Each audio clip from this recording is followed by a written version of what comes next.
On here. Hello, everybody. Welcome to the stream. We have a few technical issues with somebody else joining the party, so we're going to wait for them to join. So we're going to go back to our 10-minute timer for a bit and then see what the deal is. Or what we can do is we can introduce you to the current cast that have made it online. So as we move over to them, guys, would you like to introduce yourselves? I will introduce myself. I am Trey Dexter. This is not my real house behind me. Some people thought it was when they got on disc. I'm not going to name who it was, but some people really thought this was my house. So, yeah. I have to look where I'm placed. Oh, yeah, there. Sweet. Calais. Or Calais. I think that's how you said it, right? Yeah, man. Calais Windward. That's me, Carlos. I'm a dude. This is my actual house. Nice. And I thought that was his actual house. So, Nice. touche. It was you. It was me. you. It was me. Damn it. Damn Damn you're it. out. Come on. Right. Orsic, Mr. Frostbeard. There's no... All right. It is I, Mr. Frostbeard, also known as Nate Zerker. This is my house. Probably need glasses to see it well. So I don't even know what it looks I'm a little nearsighted. Yeah. Guess you all have glasses on. That's funny. But yeah, stoked to be here. Sweet. My first time, first adventure. Here we go. Yeah. So how many of you dudes have never played or have played? Can you give us a little like insight on your D&D experience? I've played only like one campaign, like with some dudes, and it was a madhouse. There was like no rules kind of thing. So it was like, I can't say I've played a serious game, but Was it you know, D&D? we don't know where it went, but people, it was insane. But yeah, I have little experience when it comes to some people that play D&D. All right. Nice. Me? Yeah. I'll just say this is my first time. So Sweet. Are you I've watched some excited? people play. I am Are you- excited. Are you excited for shenanigans? I don't know what I signed up for, so can't wait. That is hot. Can't wait. I've been playing D&D for like 10 years or so, on and off with different groups, but it never like picked up a lot of steam until I started DMing this other group, who our current dungeon master is one of my players at that group, and we've been playing that for like 2.5 years, and it's awesome. Yeah. And you have all the knowledge stored inside you. All of it. All of it. You like a real life wizard, dude. Oops. Well, if Ryan doesn't get on here soon, I sure as hell will be. He's in timeout. Yeah. We're just waiting. Like This how is you what have- we this you is what have we the do to rig. people that are late. This is what we do to them. A big ol' Rick. Let's Oh, see if we Wizard can get Rick. him. Let's see if we can get him in here. See if we can get him out of timeout. Yeah, and I'm also kind of excited to start this. This, of course, is my first time DMing a full group.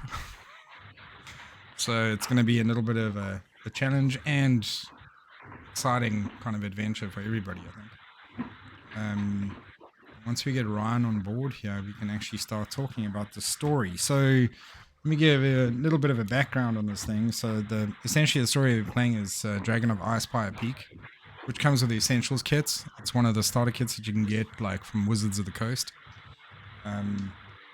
And we're starting off in a small mining town, somewhere in the Forgotten Realms. And all of that information will come to bear as soon as we have our fourth man online. I don't know. Who bought dice? I I did. got all kinds of dice, man. Yeah. I'm swimming in them. Oh shit. Yeah, me too. I got this like Ice.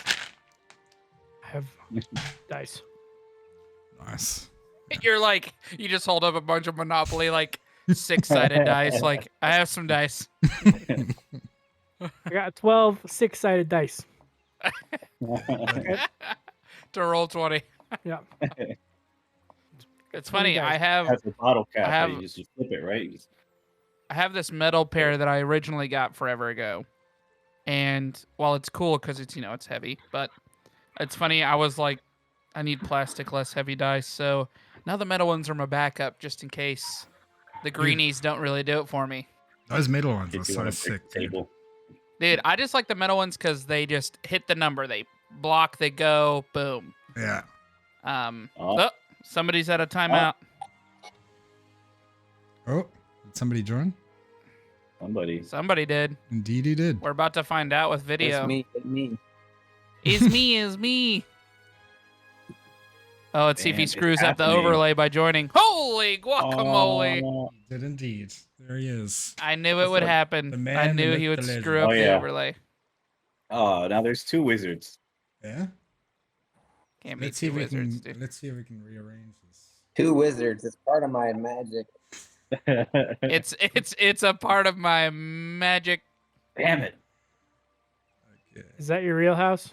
It's the real house. Oh god. Somebody in the group thought this was my real house behind me. Just Somebody. say. Just Some say. idiot. Some moron. Ryan's even like, This entire game's built on That's- lies. I thought it was your real house. To be fair, I realized it, but it just took me a while. We're I was doing like, it hey, live. I like the aesthetic, man. It's and then We're- I was like, whoa, his head's disappearing. We're cropping you live, Ryan. We're cropping you live. Wow. Now there's 2 of them. Damn. There's 2 Ryans. Yes. Finally, it's happened. The double wizard. Now you don't have to drink so many monsters. God. Yeah, I guess you got put in real time out on Discord. I've never seen that before. That was weird, man. Well, snap. Now I'm Roscoe Wellaby. Now I'm Prune Tracy. Oh yeah, that's a good point. I don't know who I am anymore. I I was debating if it's Roscoe or Roscow, but I think Roscoe's gonna be the move. Okay. I mean, Roscoe it's just a- sounds like such a good halfling name. And Wellaby, I mean, come on. That sounds fantastic. That Alrighty, took me all of guys. 5 minutes. We did it. When We we go, all got here. yeah, when we get into the battles, I'm gonna have to take a couple of minutes to readjust again, but Go big. we can roll with this for now. So Sweet. Ryan, do you want to give us a bit of an introduction and tell us what your experience with Dungeons and Dragons is? It's 0. I'm brand new. Got Cool. nothing. Yeah, I buddy. bought an essentials kit from Target once. Never opened it. Well, that's a good thing because this is that game. So Should have bought this one, dude. I have He's that a one, but cheater. Never opened it. He's a cheater. yeah, I'm just gonna turn you up a little bit, Ryan.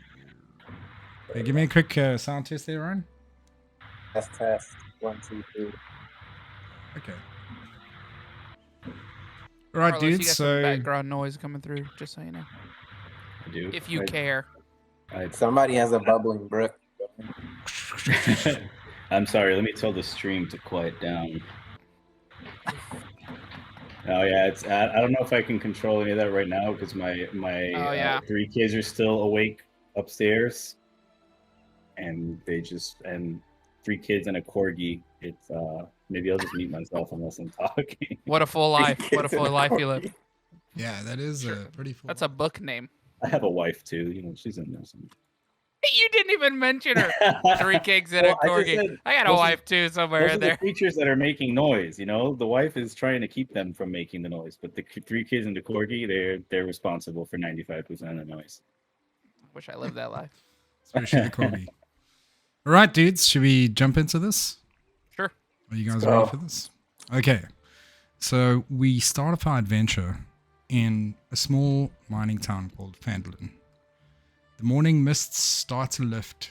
The smell of ripe wheat and freshly lit hearths travels on the breeze. Nestled in the rocky foothills of the frosty snow-capped Sword Mountains is Phandalin, a tiny village starting its day. A small grouping of handmade log buildings and some crumbling stone ruins surround the newer houses and shops. It shows how Phandalin could have been a much larger town in centuries past, and has somehow sustained existence through those past troubles. Phandalin's residents are quiet, hard-working folk who came from distant cities to seek out a simple life amid the flourishing wilderness. They are farmers, stonecutters, blacksmiths, traders, prospectors, and even some children. There is a sense of growth here. The town has no fortifications or security to speak of, but that does not mean that the able-bodied village folk won't take up arms against any threats if the need should arise. Visitors, as always, are welcome there, particularly if they have coin to spend or news to share. And as we follow through with this entire getting into the town, we start off with you, Ryan. You've stopped at the Stonehill Inn to break up a long journey to Cragmore. You recount your steps so far, and for the very first time in your entire wizard life, you can't clearly recall all the details of the past few weeks, even months. You take a seat at one of the tables in the dining hall to try and contemplate the previous month and what you may have gone through, but to no avail. It's as if the memories are hidden behind a curtain, muffling the sounds and obscuring your view of them. Just then, a voice becomes clear in your mind. You have lost your way, but you remain faithful, and the work is not over. The valley lies in imbalanced lands. Regain your strength, wizards. Unearth and destroy this imbalance. When you are ready, Savras holds a shrine in this valley. Continue to rebuild here. And then as Ryan sits there contemplating that message, move on to Roscoe Willoughby. You wake up beneath the shade of trees, situated 5 miles away from Phandalin. Your eyes are itchy with sleep. Rubbing away the sleep for clarity, you grab your backpack, clear out your campsite, and make your way to Phandalin. But you feel as if something is amiss. The town you once knew as run by the Red Brands is decidedly vacant of the regular corner standers and the Red Brand bandits.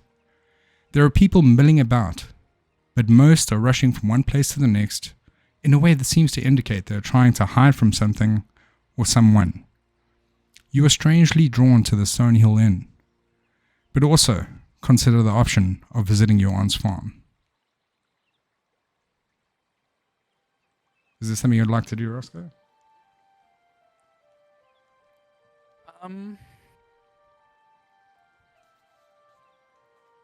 Visit that farm. Okay. So you make your way through Phandalin to your aunt's farm, and we'll pick up with you in just a sec. Frostbeard. You've spent a long time traveling to Phandalin, and days seem to blend into each other. It's hard to pinpoint a start and an end to a series of events. Your memory feels murky. As you arrive in Phandalin, the first thing you seek is rest, then retribution. Entering the small mining town, your eyes are greeted with a welcome sight of civilization. As you make your way through the small village, you notice that the streets are decidedly clear of bandits. The bandits that you came to seek. But you have a spark of a memory. The name Toblin Stonehill circles around in your mind. What would you like to do?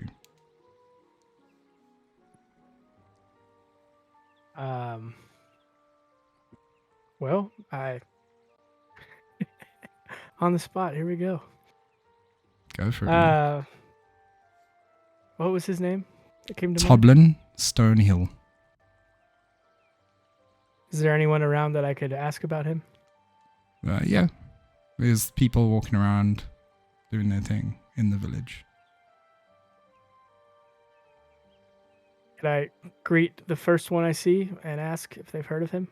Yeah. So the first person that you see is like an elderly male. He's kind of like all crotchety and whatever it is. And he is moving through the village kind of like close to you. And he says, how would you like to greet him? Let's put it that way. Let's see. Let's just give him a friendly shout. Sir. Oh, hello. Can I help you? It's been a while since I've seen your face around here. You've seen me before. I have indeed. You're very well known around these parts. Everyone loves you. Oh, that's good to hear. Yeah, I'm always Mr. I'm always worried Frostbeard about that. Yes. is a well-known name. Good. Where are your compatriots? Where are your friends? I'm not sure. I've been here for a while resting. I hope Okay. to find them soon. Wonderful. But I had a question for you. Yes, of course. Anything. Have you heard of Toblin? What's his last name? Stonehill. Toblin Starnhill. Have you heard of this man? I have indeed. Okay. You should know him pretty well as well. I mean, he's given you free room and board in this city for the last year. Ah, He Oh. owns the inn. Kind of strange that you don't remember that. we're coming out of a haze. Fair. You guys Yes. did some great work back in the day. Glad to see you here.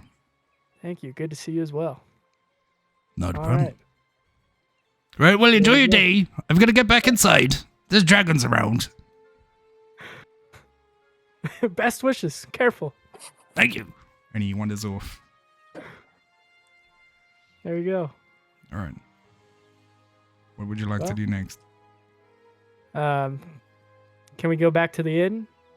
You can indeed. Yeah. So you make your way to the inn, and then at that moment, we're going to let you take your walk over to the inn, and we're going to cross over to Calais. You're standing in the middle of Phandalin, blankly staring at a shrine to the god Tiamora. When your mind comes back to you, you ask yourself how long you've been standing there. It feels as if you've been locked in a trance for days. You look down at your hands and notice a violet scarf held on the left and a hand puppet on the right. The puppet looks just like you. You also see a water skin at your feet, your throat is dry, and your stomach is grumbling. Your body aches as if your muscles have been tensed up for a long time, and a sharp pain travels through your head. You recognize this headache as a symptom of dehydration. As you look around the village that you're in, shading your eyes from the sunlight, you notice a child hiding behind a wall of the inn, watching you. As soon as you see him, he runs away into the inn. What would you like to do? You said I have a water skin like at my feet. Yeah. Can I just pick it up like real hasty like and just like empty it down Yep. into my mouth? Absolutely. Quench Your my very thirst. dry and parched mouth is very happy to meet the wetness of water. Delicious. Okay. I see the kid, and after I wipe my mouth, I just stroll into the inn after him. Okay, great. Okay, we're going to go back to Roscoe right now. And just for reference, what I'm going to do is I'm going to move you guys over to Phandalin so you can see what the deal is.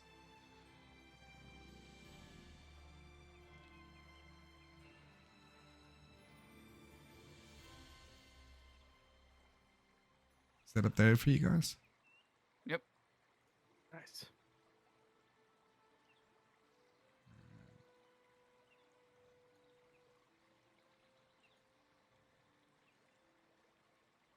Love this And town.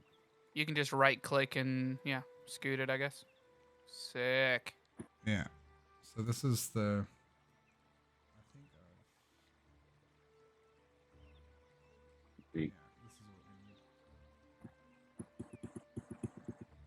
give me a sec. If you look closely, you could see a violet scarf and a hand puppet. I'm looking as close as I can. A little look closer. Looking in the Even wrong with spot. your heart. Even closer. Should work. All right, so you guys can Yes. see the village and everything, right? Yeah. I can see So, that. Carlos, where you started was the Shrine of Luck, and you've made your way over to the Stonehill Inn, right, which is right across the road over here. We have Nate who's going to be joining you at some stage, and Ryan is already there. And then we have Roscoe coming to Alderleaf Farm. Roscoe, what would you like to do? You said I'm coming up to my aunt's farm. Yeah, Alderleaf Farm. I just greet my aunt. I yell out, "Hey up!" Help! Which she clearly knows What is sound me. is that I hear? Hey up! Is that my little boy? That boy from another mother? Jesus, It's- Mary and Joseph, come over here and give me a kiss, wouldn't you? So I go over, tell her I felt like coming by to see you. Something inside of me just said, "Time to see you. Time Wonderful. to check on you." Absolutely wonderful. It's great to have you back in the town. Everyone's been talking about all those things you and your friends did a year ago. There's been non-stop chatter. I'm actually so happy that you're here because there appears to be some dangers lurking about the village, and it'd Yeah, be it really seems nice. Quiet. Yeah, it'd be really Seems nice. People seem quiet. Yeah, they don't want to spend much time outside. What's going on? What's up? What's going on with that?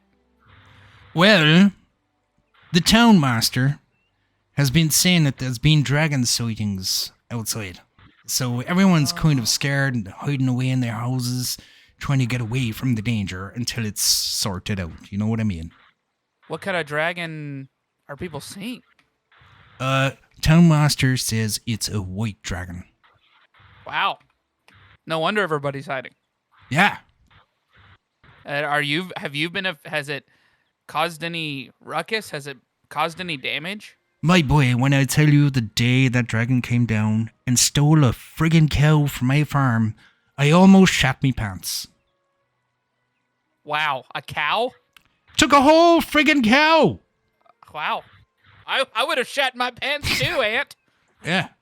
So now I've got no cow, and I'm too scared to come outside and tend to the garden. Well, That's why I'm so happy to see you again. how about you I'm going to tend a few things to your garden for you to help you out. That's what family does. That's Fair what we enough. do. Sounds great. And you can give me some of your Fravis anti-grog, and because I'm taking that, because I don't make a visit without leaving with anti-grog. You know what I'm saying? Wonderful. Wonderful. I'll get some prep for you and put that in a little water skin, and you can keep it as a secret for yourself. Every time you need a little bit of a tipple, you can just go, whoops. So, yeah, I check in with her, see if she needs a few helping things with the farm just to make her feel a little safe. Wonderful. Because I can definitely see that she's scared. So, a dragon took her cow. Yeah, she's literally watching you from the window, like this, as she's busy Yeah, I know. prepping as she's prepping this little tiny. It's like a smaller water skin than what you normally have. It's only just like a little bit of a thing because Aunt's grog is strong as shit. So Yeah. It's the good shit. yeah. So she's staring at you through the window while she's doing this thing, and she's very happy that you're there. Yeah. So I do that, and I guess, and that's earlier I only felt really just kind of a inkling to go see her. Was Well, there? You also had a feeling to go to the Stonehill Inn, like you were like drawn there for some Yeah. reason. So I'm gonna help her with a few things, get that grog, and then now that I know that she's safe, I'm gonna start making my way to the Stonehill Inn. Great. So before you leave, she gives you a little. It's kind of like, have you ever seen Asterix and Obelix? Yes. Yeah. Yeah. So it's kind of like that little gourd that they have. It's that kind of like size, and she hands it to you, and she Oh like, yeah. She taps it. There you go, my boy. Keep it safe, right? Don't give it to anybody else unless you love them, right? All right. and she gives you a quick kiss on the cheek, and then goes bye. And I go, hey, runs inside. hey, hey. Yeah. All right, and you make your way to the Stonehill Inn. That's a hell of a family. Yeah. Freaking So- chat. Hi up. So as you guys arrive at the Stonehill Inn, so essentially what happens here is that Orsic Frostbeard and Calais kind of like come sort of together towards the front door. Okay, cool. Comes together towards like kind of the front door, the two of you. So how would you like to interact at this point? Do we know each other? No, not that you know of right now. Not You don't that I know each know of. I am reaching for the doorknob, and I just say, "After you, my friend." Oh, thank you. Is that because I'm short? No, it's because I am a gentleman. Ah, I have great respect for gentlemen. I strive to be one myself. After you. No, sir. After you. And as the Fine. two of you are busy discussing who's going to go in this door first, Roscoe Willoughby comes up behind the two of you and just walks straight past the two of you. Yeah, I'm about to say, excuse me. Yeah, Sir. like none of you recognize each other at this stage. And since I don't recognize a few people here specifically, Mhm. I walk in and just kind of like when I see a few people I don't know, I just kind of move over to kind of where the server is and just kind of like stow away a little bit to the side and keep Yeah. an eye on the few people in there that I don't really recognize. Okay, cool. So essentially what happens is like you make your way through the door. Calais and Orsic stop arguing and they just try and go in together and kind of dunk dunk like this and then finally step inside and the three of you kind of walk in at a But who similar goes in time. first? Hey?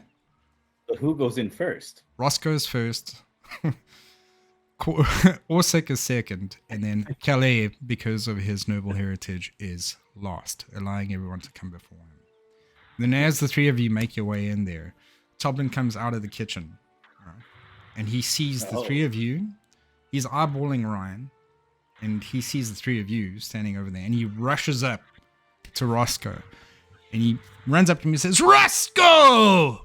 Wonderful to see you, my dear sir. It's been a long time. And with your buddies as well. Calais, Orsic, wonderful to see you all together again. I see, I gotta just check that name again. Hold on a second. I see Theron is sitting there in the corner, all moody, like his normal self, but a little bit off. I'm not too sure. But wonderful to see you all together again. Would you like to come and sit with Theron? And I'll prep some food and stuff for you. Good sir, we know each other. Bah, don't be daft. Of course you do. I know you. Yes, we've known each other for years. Well, a year. I like to say years because it sounds good. Have we all been here for a year? You haven't been here for a year. You were here a year ago. And that Oh, was a wonderful okay. time. You did some great work in this town. Those red brands were a major pain in my ass. Mine too. Yeah. You managed to get rid of them quite swiftly, actually. Good. Good. It's fracking shats. Yeah, exactly. Sentiment repeated. I just Agreed. kind of like lean over towards my ex and I say, What's that, Henry? Yes, I think the old man's crazy. I heard that. Don't speak about him in that way. Well, he claims to know me. I don't know him. Where's Oh, the food? Where's Claire. the It was, food? it was Henry. Where's the table with the food? Over by Theron. Yeah, Hey, Theron is sitting there by himself. He's waiting for you guys, I'm sure. Well, who the hell is Theron?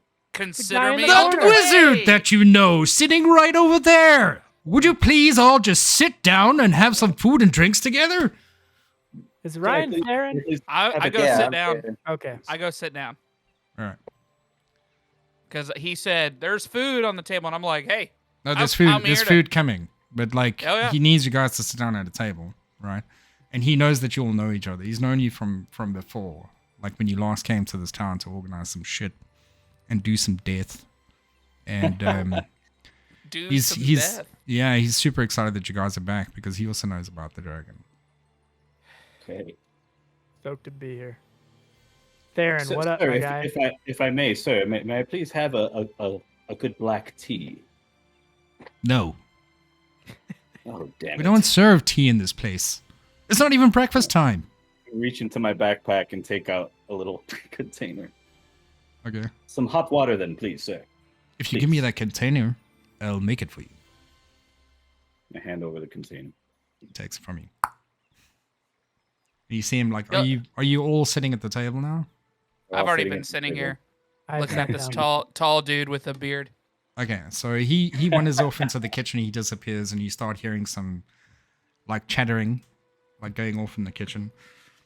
You hear him talking, and you hear another voice going, and you hear him going, and then you hear another voice going, and then he comes like kind of out and he says, "The chef will be with you soon." And he goes and stands behind the thing, and you guys can talk in the meantime while the chef preps your stuff. Has anyone seen this dragon person? Well, first off, my aunt down the road, straight up dragon, took a cow of hers, a whole heaping cow. Can you So- believe it? And it's I heard it's a white dragon, There you which go. that ain't a baby dragon. Yes, white dragons they are crafty. Any of you guys have experience with white dragons? I do not. I read about one time in a book. See, a book is this thing with some pages. Read. Did yours have pictures in it? Oh yes, frightful That's pictures. that kind of book. Yes. Wow. I'm sorry. Are any of you confused as to how we know each other? But we don't. I've never seen a single one of you in my entire life that I can remember. Not that I How's your wouldn't aunt? mind. I know knowing your you. aunt. You know my aunt. Lovely She's- woman. She's terrified for her life right now, actually, because of the dragon. But I'm sure it was good for her to see you. Oh yeah, she you know, us Willoughbys, we are tight, close She's still bros, talking. if you will. Bros. She's still Yeah. talking like a mad woman, just also very sweet though. Any new Worse. phrases to share? She's worse at talking now. She is honestly, she's a drunk, and we've been looking for help for her. But you know what? You can't argue with her. You can't argue with your Aunt Wellaby. You can't do it. Okay, and at this point, Calais, while you're busy listening to everyone and like you're standing there or sitting there like in shock that everyone's kind of like talking, doing their thing, you hear Henry say something to you. And Henry says, "You fucking bastard. I've been trying to tell you this the whole time. Can't you remember What? these guys?" No. She's Henry, okay. out with it. Just tell me. Tell me. Ah, we'll work it out. I've been trying to tell you for the last year. Damn it. Can we just get some blood on the table at some point? Blood. Yeah, some steak, blood. Some meat, rare steak. Sure. I don't know, that little wizard friend of yours looks decidedly delicious. Perhaps chop him in half. Henry, how many times must I tell you, Henry? We do not chop people in half. Fine, I'm keeping quiet. He just like goes, and then at that point, like while you guys are all like busy talking and trying to figure this stuff out, you hear the door of the kitchen kind of go, and it opens, and there's this like little cart that comes out of the kitchen, almost as if it's just traveling on its own. It's like, wee, wee, wee, wee, wee, wee, and it comes like squeaking over to you. And you can hear as it comes closer, there's like this little pitter-patter of feet behind the cart. It's going with the squeaking of the wheels, and it's kind of strange. And then just, if you're looking closely enough, just above like the handle of the cart at the rear, you can see a little kind of peaked hat poking out just behind the cart. And the cart kind of comes up to the table, it bumps into it, boom, and it kind of stops. And then you hear a little bit of rustling, and then you see this like little hat go, moves away from you and grabs a chair from one of the other tables. And then you hear this chair getting like dragged towards the cart going, and this carries on for like an uncomfortably long time while he's trying to drag this chair across the floor. And he jumps onto the chair, and then you can finally see him. And what's in front of you is a tiny little gnome. He's a little bit shorter than what gnomes would normally be known as. And he takes his hands and he spreads them out across the tray. And on the tray, you see this like delicious charcuterie of like smoked meats, cheeses, some biscuits and stuff like that. It's beautiful setup. There's a little bit of fruit and stuff there. And then right next to the charcuterie is a bottle that's deep green in color, but you can see it has this like kind of fluid on the inside.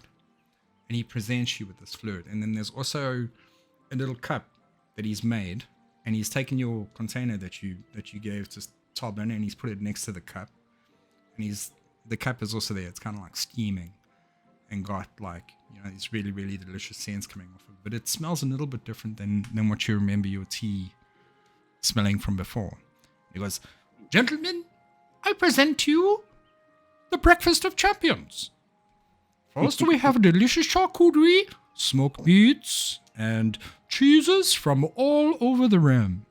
We have delicious biscuits baked by a local baker, some fresh fruits. In fact, I foraged these fruits myself. Hopefully you enjoy. Additionally, we have this bottle of red wine that I've made myself.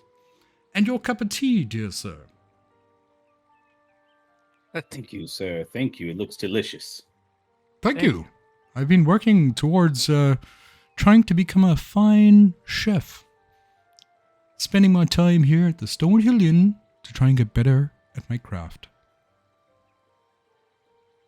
Can I just pull him over and I just kind of whisper, "I'm sorry, sir. Could you please bring me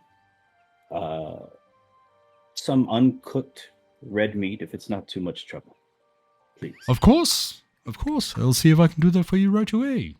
Will there be Thank you, anything sir. else, gentlemen? No, that is Good. it. Thank you, sir. By the way, if you'd like to call me, my name is Lupaloo Beatsweet. And then he jumps off the chair and you hear him like drag this chair back across the hall, like going, like a very uncomfortably long time, like just going, and it's loud. It's loud because like it's actually just you guys in there right now. Everyone's kind of like at home doing their thing, and it's just echoing around this whole thing. And he doesn't feel bothered by it at all. And then he just walks back into the kitchen, goes back inside. I've already started throwing some fruit, cheese, meats, all in like a bowl in front of me, and I'm already eating. I just Sweet. reach over to the tea and I just kind of sit back and just take in the aromas. Yeah, And so take a like long it's got the smell of your tea, like your original tea smell. But there's like a weird kind of like slightly sweeter, kind of just a nice little shallow note, like maybe of like a vanilla kind of, you know, a vanilla pod style thing on it. And I taste it and I say, wow, it just has these like shallow vanilla notes. I asked Delectable. Frostbeard if he could pass the wine. Frostbeard, No, I'm what? not finished with it. when you're done, you could put it in front of you, and I'll about- grab it and I'll pour it. How about you call over Lupaloo and get your own bottle? Do you want to go through everything that we just went through to get Lupaloo out here again? I need this drink. I Well- care about you, but I need this drink. Roscoe, if you would like some tea, I have tea. You know what? I don't think I do. Oh, And I'm suit not going to yourself. say thank you for offering. I don't think it's gonna be too much trouble for you to ask Toblin because he's standing at the bar. You can ask him to see if he can arrange another one of those bottles of wine for you.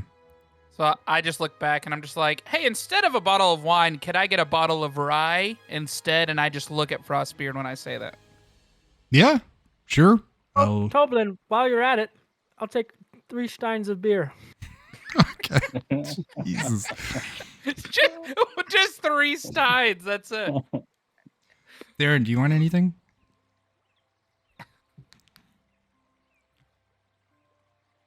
I think you're still working through things. Do you want anything? I'm good for now. You good for now? I don't trust the vanilla notes. You don't? Oh, Thirst is quenched. He's just a master chef trying to master his craft. You can have Okay. one of my steins if you change your Oh. mind. Okay. I'll share a stein. Okay. There you go. So, Todman walks back into the kitchen, and you hear a little bit of chatter in the kitchen, whatever it is, and you hear some clinking of bottles and whatever. He grabs a bottle of rye and he comes back out, right? And then he at the bar he kind of like opens a tap. There's like this big like tap barrel that's like sitting on top of the bar counter with the tap facing inwards of the bar, so that he can like pour those 3 steins for you. He grabs the 3 steins, he grabs the bottle of rye, and he brings it over to the table, and he goes, "There you go, gentlemen. Enjoy. So wonderful to have you back in town. No cost, just like I said before. Thank you, Toblin. It's an absolute pleasure." Appreciate it. It's impolite to let people drink alone. Get me one of those steins as well, my friend. Oh, just have this one. Are you sure? I wouldn't want to impose. You appear to like your drink. I do, but as I thought about it, I actually ordered one of these for each of you, I didn't want. Oh, It's very kind of you. so we can all have double fisting. To Frostbeard. It's yeah. this double fisting you speak of. Wonderful. Okay, so let me just keep track here. So what have you guys imbibed so far? Oh, shit. Here come the Constitution saves. I had some tea, some water, and I just Okay. took a sip of beer. Okay, cool. I had Warsick? some rye. Roscoe's Uh, had some rye. Warsick? I had a whole bottle of wine and Okay, 1 beer stein. all right. And then Theron he's just chilling with his stein, right? Yep. Are you nursing that thing, or is it like something that you slammed down? You're just trying to go through these things, this message that just got delivered to you. Asking me, No, I'm asking Theron. Theron. Just The sipping. wizard's trying to figure out how to play the game here. Wizard's just sipping. I want to Okay. get too drunk around these stones. So I'm distracted by the foam in his beard. Like I can't stop staring at it. Okay, wonderful. Like it's hard to pay attention to anything he says if he were to say anything, because I can just see the foam on the very tip of his beard. Mustache. Okay, hairs. cool. Hilarious. Right, so you finish up all the snacks and the drinks. You guys spend about 2 or 3 hours just like sitting there, some in silence, not wanting to talk to the rest of the party. Everyone else having conversations, I guess. What would you like to do now?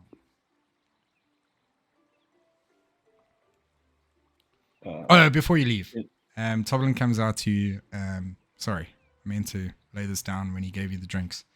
But before you leave, Toblin comes up to you and he collects all the plates and everything, puts them on the tray, and he squeaks it over a little bit. And then you can hear this little pitter-patter of feet coming to come and grab the rolling tray. And it squeaks off. And every time Toblin like tries to say something, there's like, as soon as he starts talking, there's a squeak, and then he has to keep quiet. And then he starts talking again. So then he sounds off this entire interaction saying, "Well, boys, wonderful to have you in town again. Wonderful to see your faces, like I was meaning to say. If you're looking for a little bit of work, the town master has set up a board just outside the town hall that should have a couple of notes. It'll be able to help you out. Thanks again for coming. Remember that we have free board and lodging for heroes of this town. So don't be strangers. Wonderful to see you all together again. Wonderful." Walks over. So in these 2 hours, we don't like get to the bottom of how we like, or like, could I ask everybody at the table about the like, show them the puppet and the violet scarf to see if it jogs their memories at all? You can, of course, yeah. And they don't know what you're showing them. They think you're crazy. With a violet Damn it. scarf and a hand puppet. What's up with that? It's a lovely hand puppet. You have to admit, it's lovely. And very And strangely, it touch looks this exactly like you. scarf. Right. That, like I said, it's lovely.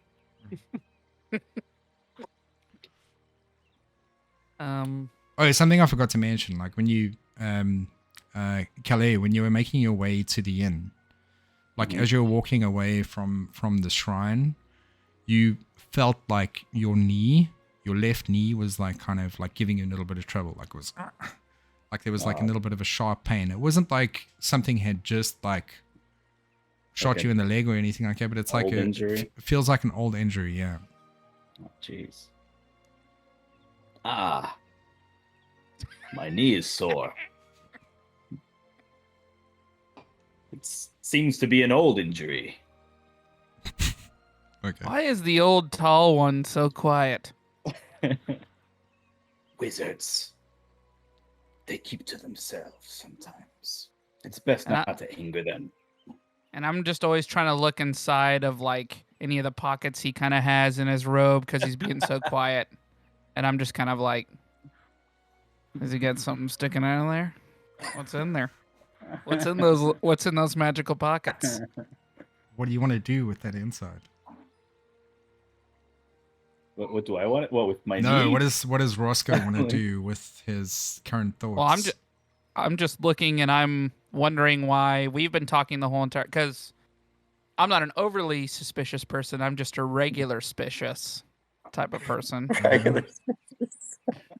But I am wondering why, because the whole reason I've been talking and getting everybody to talk is to kind of get a whole feel for how comfortable everybody is. And so when a person's not comfortable, kind of from my background, it makes me kind of wonder if the person's hiding something, if they've got something very valuable they have on them that they don't want anyone to know, things like that. So in my mind, I'm kind of like, every time he kind of like moves or grabs his shine, I'm kind of like looking into any openings that he might have in a robe or whatever he's wearing. Just trying to look through there and stuff, just eyeballing it here and there. Okay. Trying to make it to where he can't quite see me doing it. Like when I'm laughing at, a joke or laughing at how weird somebody has a hand puppet of themselves at the table is. So you're trying to take be small looks. stealthy with this. Yes. Sounds like Okay. there's some kind of sleight of hand happening. I'm there. not reaching for anything. No, he's not reaching for anything. He's trying to be I'm stealthy. just trying not to So look. I'm trying not to look suspicious, but I Cool. will. can you I'll give pull me it a stealth roll? And Ryan, can you tell me what your passive perception is? All right, what? Your passive perception. So if you look at your character sheet, it'll be down on the left-hand side, kind of like towards the bottom. Yeah. Hold on. Yeah, I did the character sheet.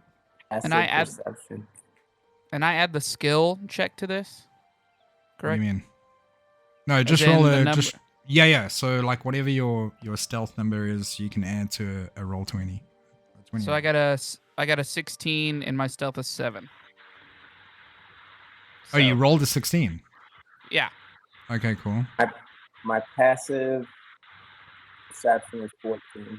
14. Okay. Okay, and that's a would you say that you're, considering that you're not too excited about these 3 people being at your table and interrupting your thoughts, that you'd be eyeing them at all? Yes. Okay, so give me a perception check. So just roll your like a d20. Do you have dice or do you want to roll on the thing? I'm gonna do it on the screen. So how do I do it on the screen? Okay, so Just do there's last roll. there's a on the left hand side of the screen is like a menu with like an arrow at the top and a couple of other things, and at the bottom there's like a thing that looks like a 6-sided thing, right? You can just click Yeah. on that, and then it'll give you a list of things, and you can just click on where it says D20. D20, and then it says 2, 3, 4, 5. Yeah, so just click on the D20. Yeah. All right. So do you have any bonuses to your perception? So like if you look through your abilities, there'll be a number next to perception.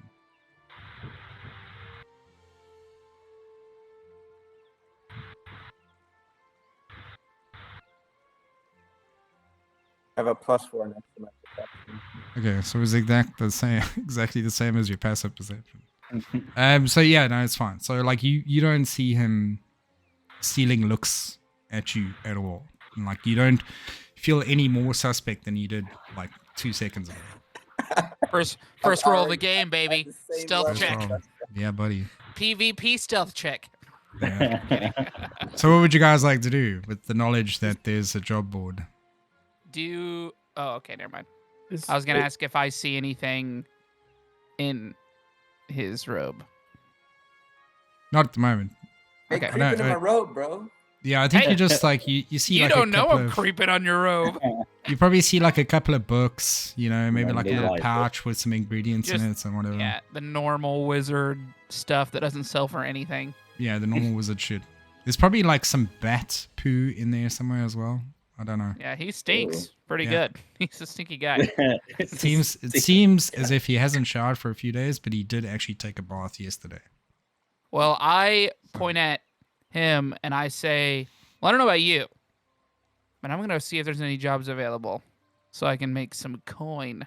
Because you guys are running a little short. No, literally. So Remo, did Lupaloo bring me that fresh meat that I asked for? He didn't. Oh, he didn't. He forgot about He's the fresh new. meat. Can I just go back there and just kind of ask for Lupaloo and just remind him really quick before I exit out to check the board? You can, of course. Yeah. You can Sure. either There- approach Toblin, or you can try and walk straight into the kitchen. I'll ask Toblin. Okay. Okay. Dear sir, yes. How can I help you?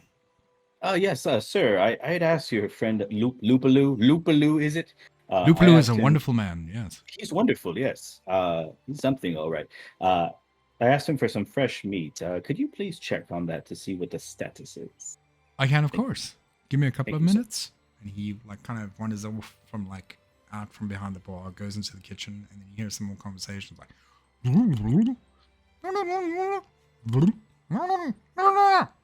I should have just gone back there. And then like he comes out, Toblin like comes out and he's like holding a paper wrapped piece of meat that's got like some twine around it and whatever. It's beautifully wrapped. Like you couldn't have gotten a better wrapping from a butcher. It's like on Thank on you. point. Yeah. So he hands you this Thank you. package and he gives it Thank to you, sir. Okay, now I just unwrap it. Then I kind of stretch my arms. I reach for my axe. Okay. And I just swing it onto the table, right onto the meat. And as you're busy swinging it, he goes, "Oh!" And then he realizes it's too late as the axe just dives into the bar counter, and he's like, "All right, heroes of this town, you can I do some should've put things, it on but the try not to destroy my bar, please." I'm sorry, sir. I should have put it on the floor. Forgive me. You should have taken it outside if that was what you were going to do. That would have made more sense, please. I don't know who I am anymore, What do you mean? but the tea was lovely. You Claire Winwood, I defeat don't of the remember dragon, anything. finder of the lost mine. Oh. Okay. Yes. That's me. Mhm. Let's go check this job board. Good deal. And he says goodbye to you. He kind of like holds the meat up, you know, the two pieces that are left on the counter. He says, "Do you want to take this with you?" Sure. I'm sorry about that. Yes, I'll take it.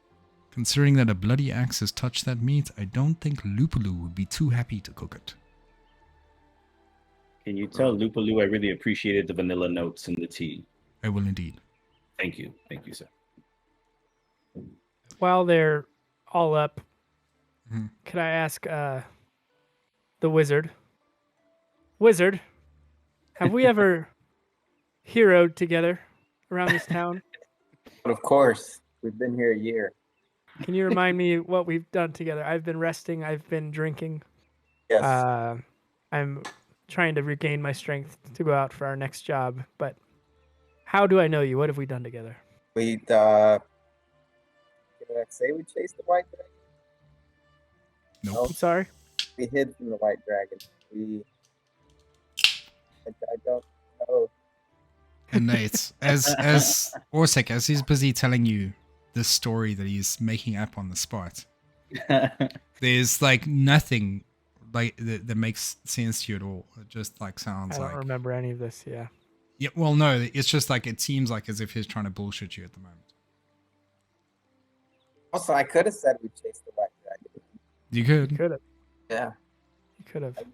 If you want to Um, carry on down this line, we can do that. Like if you want. Well, I guess I think I like to believe that there's good in everybody, Mhm. and we've been around each other, but it does seem like the way you're speaking or not speaking to the table, it does seem like there's something off between us.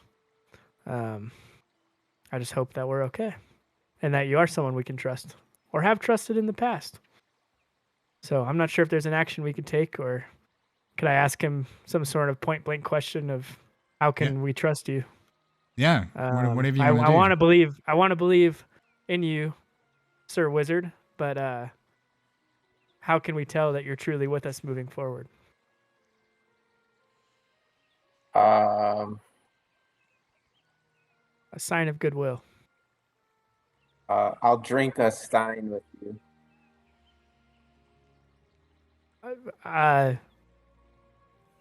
Let's see. What are our names here? Roscoe. He says he'll drink a stein with us. Finally. Up, and I literally turn around, and I'm just like, and I just put my fingers up and go, 3 steins at this table. Claire, you want a stein? I certainly do. Good. I guess we only need 3 because the wizard hasn't drank his yet. And then Toblin just kind of like shakes his head. It's like, oh yeah, back to the old tricks. He kind of mutters his terms. And he preps another 3 steins and he brings them over to you guys at the table because you've all taken a seat. But at that very moment, like, so Kelly, oh not Kelly, Orsik, you looking at your mug of beer, and as you're looking at the mug of beer, the foam on top begins to start swirling in a circular fashion. And what I'd like you to do is give me a Constitution saving throw. Okay. What is that? So you can just roll the d20 die. Okay. Right? And then take whatever your number is on Constitution on your character sheet and add that to the roll. The saving throw section.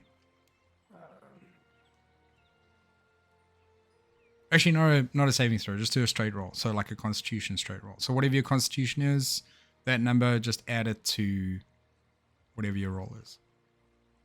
Okay. Constitution's 2, and I rolled a 9. So Okay. 11. Okay, cool. So you got an 11. All right. And so you're watching this beer and it starts to swirl a little bit like this. And then it starts getting more rapid. And the rest of you sitting around the table are just like sitting there, busy drinking your steins. Roscoe and Kelly are like kind of like chatting to each other and they're trying to dive into Theron's past. You know, they keep probing him with questions and whatever it is. But you also are like sitting there and watching this beer start swirling like this in the stein. And it starts to lift out of the stein. And it starts wrapping around. And you're looking at everybody like, is anybody else like seeing this? Like what the deal is? How would you like to react in this situation? I would ask, is it just me who's seeing this? Do you all And see this? to everybody else, you can't see anything happening to the bear. I'm like, seeing what? The beer? It's The gnome in the back? Okay. Loopaloo. Is Yeah, this I one of my cleric spells? To have fun at the table? And as they're busy talking to you, their voices start swirling in with this beer, and like it starts to become difficult to hear what they're saying. And it's like it kind of like when he says "Loo," things just start like things start getting really, really friggin' weird for you right at this point. The beer comes out of the cup and kind of like turns into a big bubble that envelops you and holds you in this bubble. Just me? Yeah, and then like the shimmering kind of like bubbles inside the golden ale start like flickering and popping, and then all of a sudden the whole thing just goes dark. And you're sitting inside this dark bubble. And at the table, what you guys see is just him sitting there, like looking at his beer, right? And so, Told you guys not to trust those vanilla notes. Is And it, so- Tea. Come on. Orsik, are you okay, Orsik? you can't What's- hear them at all. Like it's just Start shaking his shoulders. I'm just trying to get his attention. And He I'm doesn't- like, stop. It's probably your hand puppet that's making him feel like this. Oh, will you stop it? It's lovely. Look at it. Look at it. Captured my chiseled jaw. I won't look at it. I can't look at it. Is it Vecna No. taking me?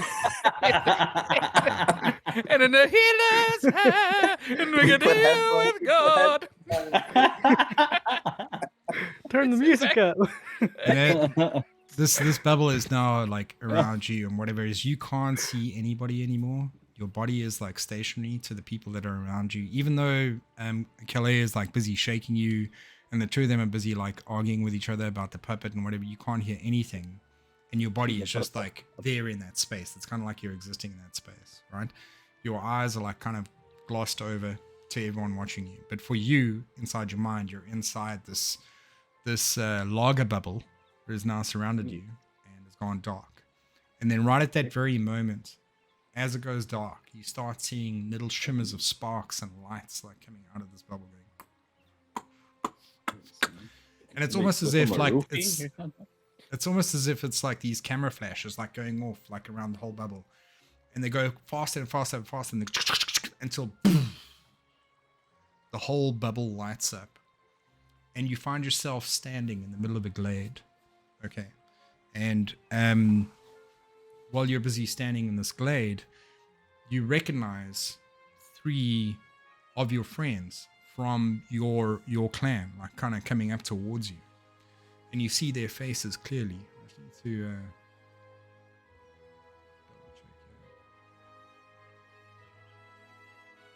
check here. Yeah, so you recognize these fellow dwarves as Gundren, Tharden, and Roxia My boys. coming towards you, yeah, and possibly Nundro as well. So it's just like in that particular space, you see them starting to come towards you, and you can hear them like talking and like having a bit of fun with each other, whatever. And Roxia sees you, and he just like puts out his hand. He's Frostbeard, wonderful, my man. And he runs up to you and he grabs your hand and he shakes it, and he like wrecks it like like a real kind of strong dwarvish grip. He says to you, "Are you ready to go and find this mine?" And then you can't really control anything that's happening in this particular situation or experience. You just see your head nod and you can hear like a sound emanating from your mouth, but it doesn't sound like your voice. It's just this noise that comes out of it. And then as soon as that happens, the whole bubble just goes, and now you're back sitting in the inn with the rest of the guys.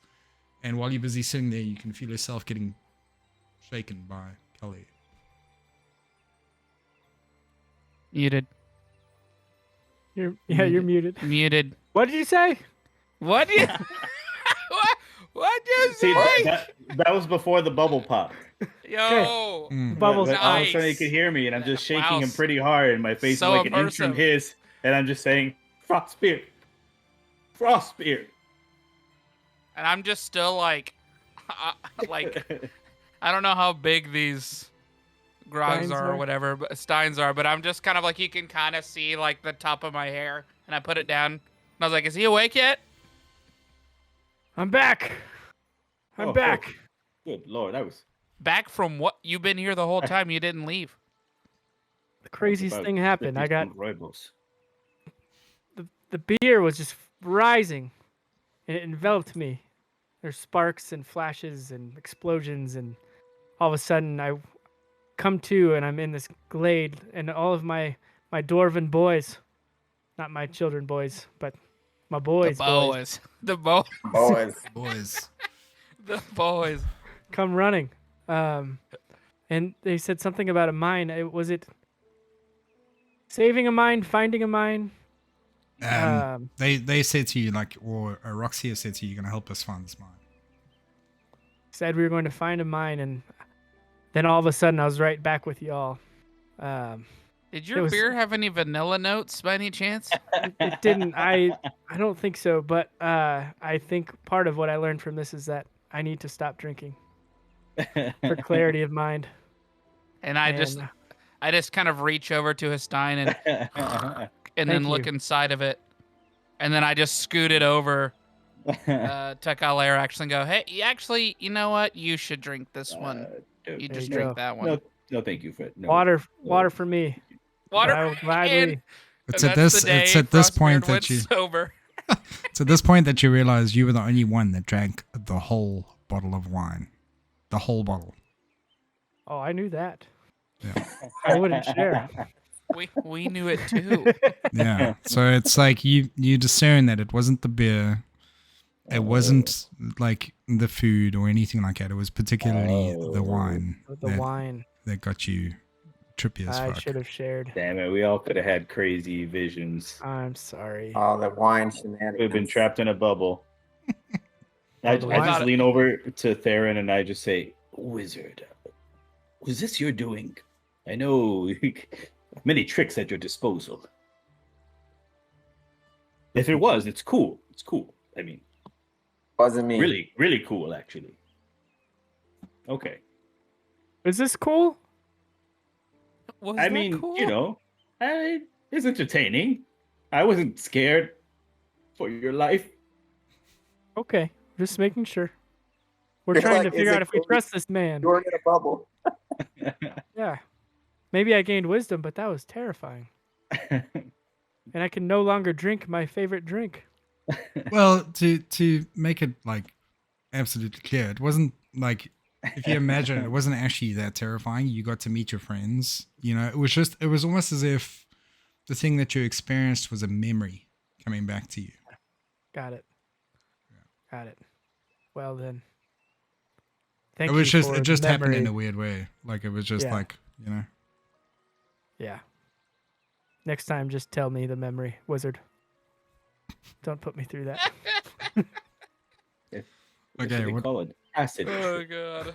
what would you guys All like right. to do Wizard next? has- Well, now that we seem a little more friendly, Mhm. I'm gonna say like, guys, I'm gonna crack the shell open for you, and I don't think it's the shine talking.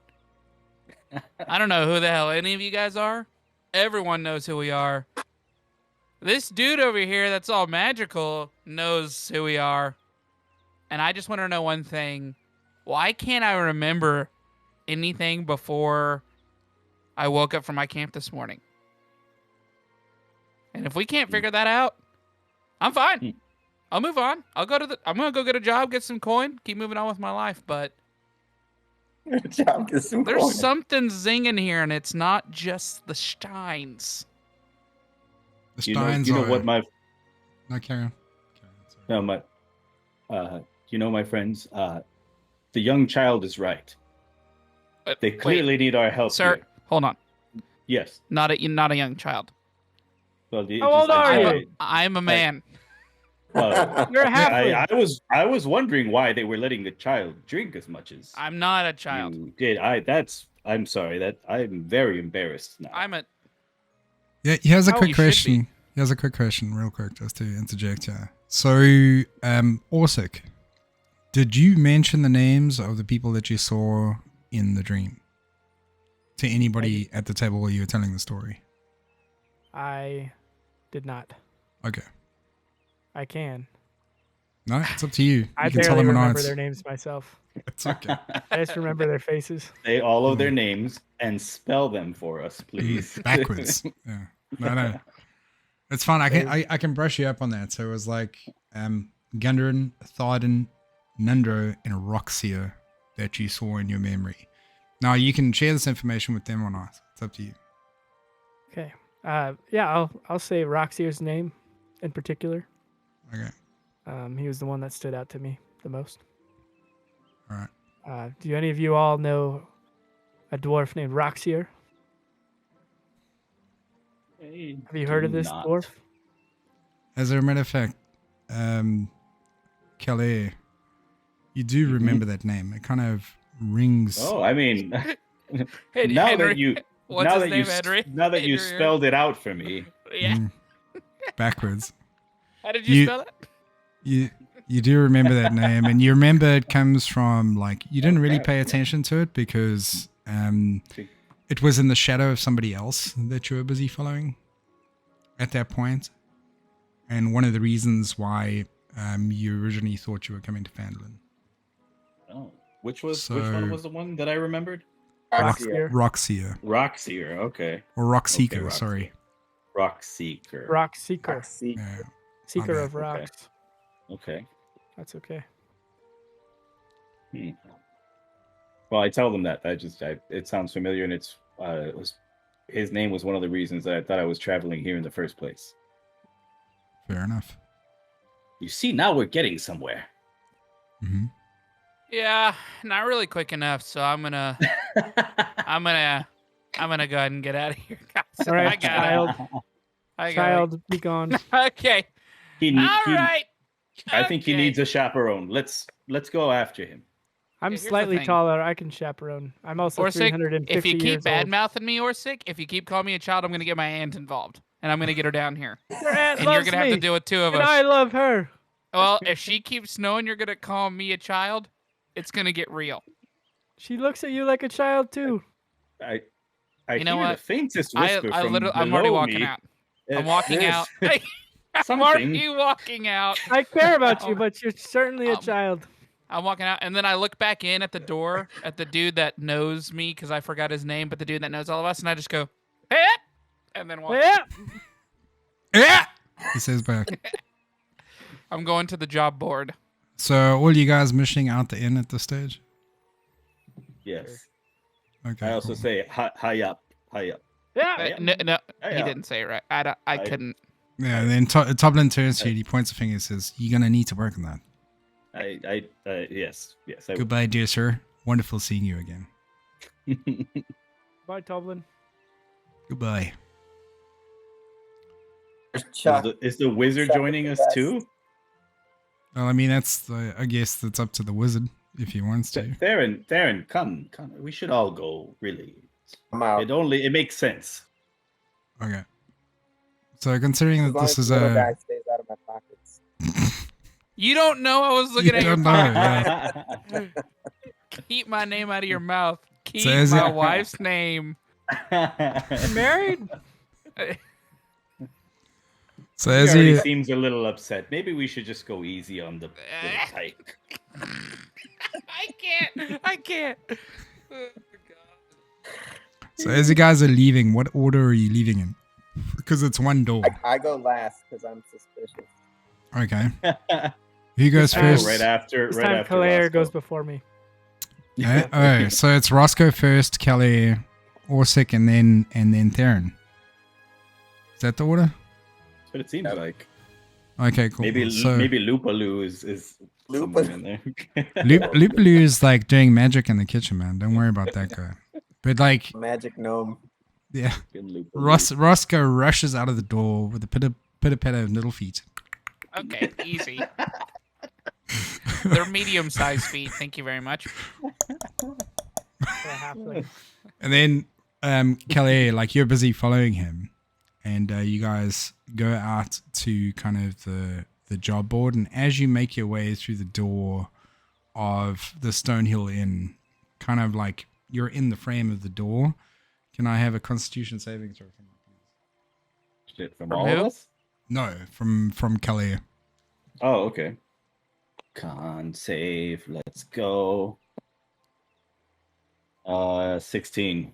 16. Yes. Okay, so you feel a little bit wavy for a second. You're like, what is going Guys, on? I feel wavy. Yeah, and you kind of wobble a little bit on your feet as you're trying to make your way through the door, and you like bump into the door frame. Gunk, gunk, and you're like, oh shit. It's like, how many stones have I had? You know, and then you carry on making your way. You kind of clear up from the swirl, and you kind of move on. It's a good tea. All right, so you guys make your way to the job board. Okay. Double check this to make sure. Yeah. Oh, we're getting fancy now.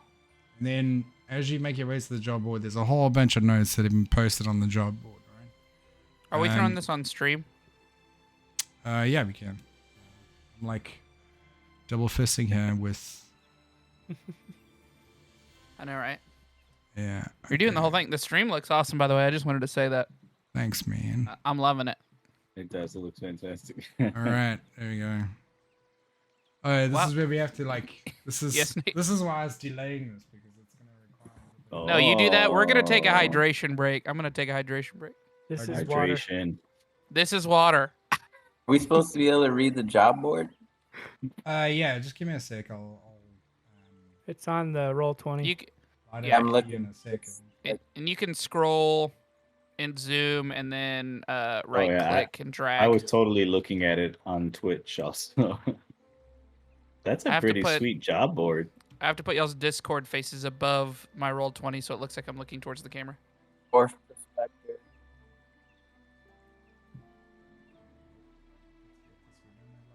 Dude, that is a sick job board. Did you make that, Remo, or is that one of the handouts? I think he said I The just job made board it. was friggin' boring. It's like it's boring, it's dumb. Yeah, so Doesn't even look realistic. how can I make that more interesting? Bud Zeros for the boys. You keep showing it. Are you Nate? Are you sponsored by Bud Zero and the Broncos? I wouldn't hate it. Wouldn't hate it? it. Bud Zero sponsored this. The way you're stream. holding it up before, it keeps getting blurred out like there's something inappropriate on it. It's like, Some, Oh, some God. kind of like. Hold on, I got it. I've never had a Bud Zero before.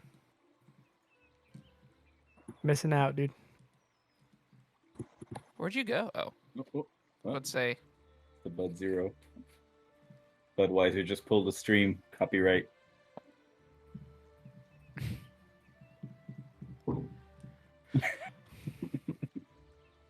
For the boys. For the boys. Man, you got a whole cooler full. Oh man, I wish I had a cooler. I have to walk like a schmuck over to my mini Yeah. fridge. This is a Dude, my mini backpack. fridge is like 5 feet from me, man. Don't- I know, but it's not right next to me, which is where I would want it to be. You guys have a mini fridge? I have do to a bury. mini I have to bury my stuff underground. That's the I best I way, just man. have to. I just have to drink it all the same night I get it. Yeah. I'm gonna take a look at this job board. Okay, Whoa. so you get Oh, you Oh. can. I'm just gonna share them and close them so that you guys can see the notes. no, okay. Yeah. But like it's the notes and then Oh, it'll I have see. I see. You can. it'll have a bit Oh, of I see. text at the bottom that'll detail. Like if you can't read the handwriting, then we can, Yeah, you can yeah, just yeah, read yeah. the Holy text. crap, that's a lot of jobs. You I like can't read it. That feature in video games where they just show the type over the handwritten. Nice. Here we are just drinking beers and we have all this work to do. Oh, this one's frosty. Yeah, so one of the first things you see on the town of Fanlin, which We was can earn established. 50 gold pieces by just warning people. Dude, this is an intense moment, like where there's a dragon flying around. Yeah. There's rewards for this kind of thing. So one of the Cool, first cool. things you see is a warning note from the town master, Harbin Wester. And he says, a rogue dragon has taken up residence in the Sword Mountains. I've seen it with my very own eyes. It patrols the skies, and if you're not careful, it'll have you for lunch. Killeen has already lost one of her cows. I, for one, am going to hide in my house until this winged bringer of death is defeated. If you are an adventurer at heart, see below for some people that could use your help. Signed, Harbin Wester.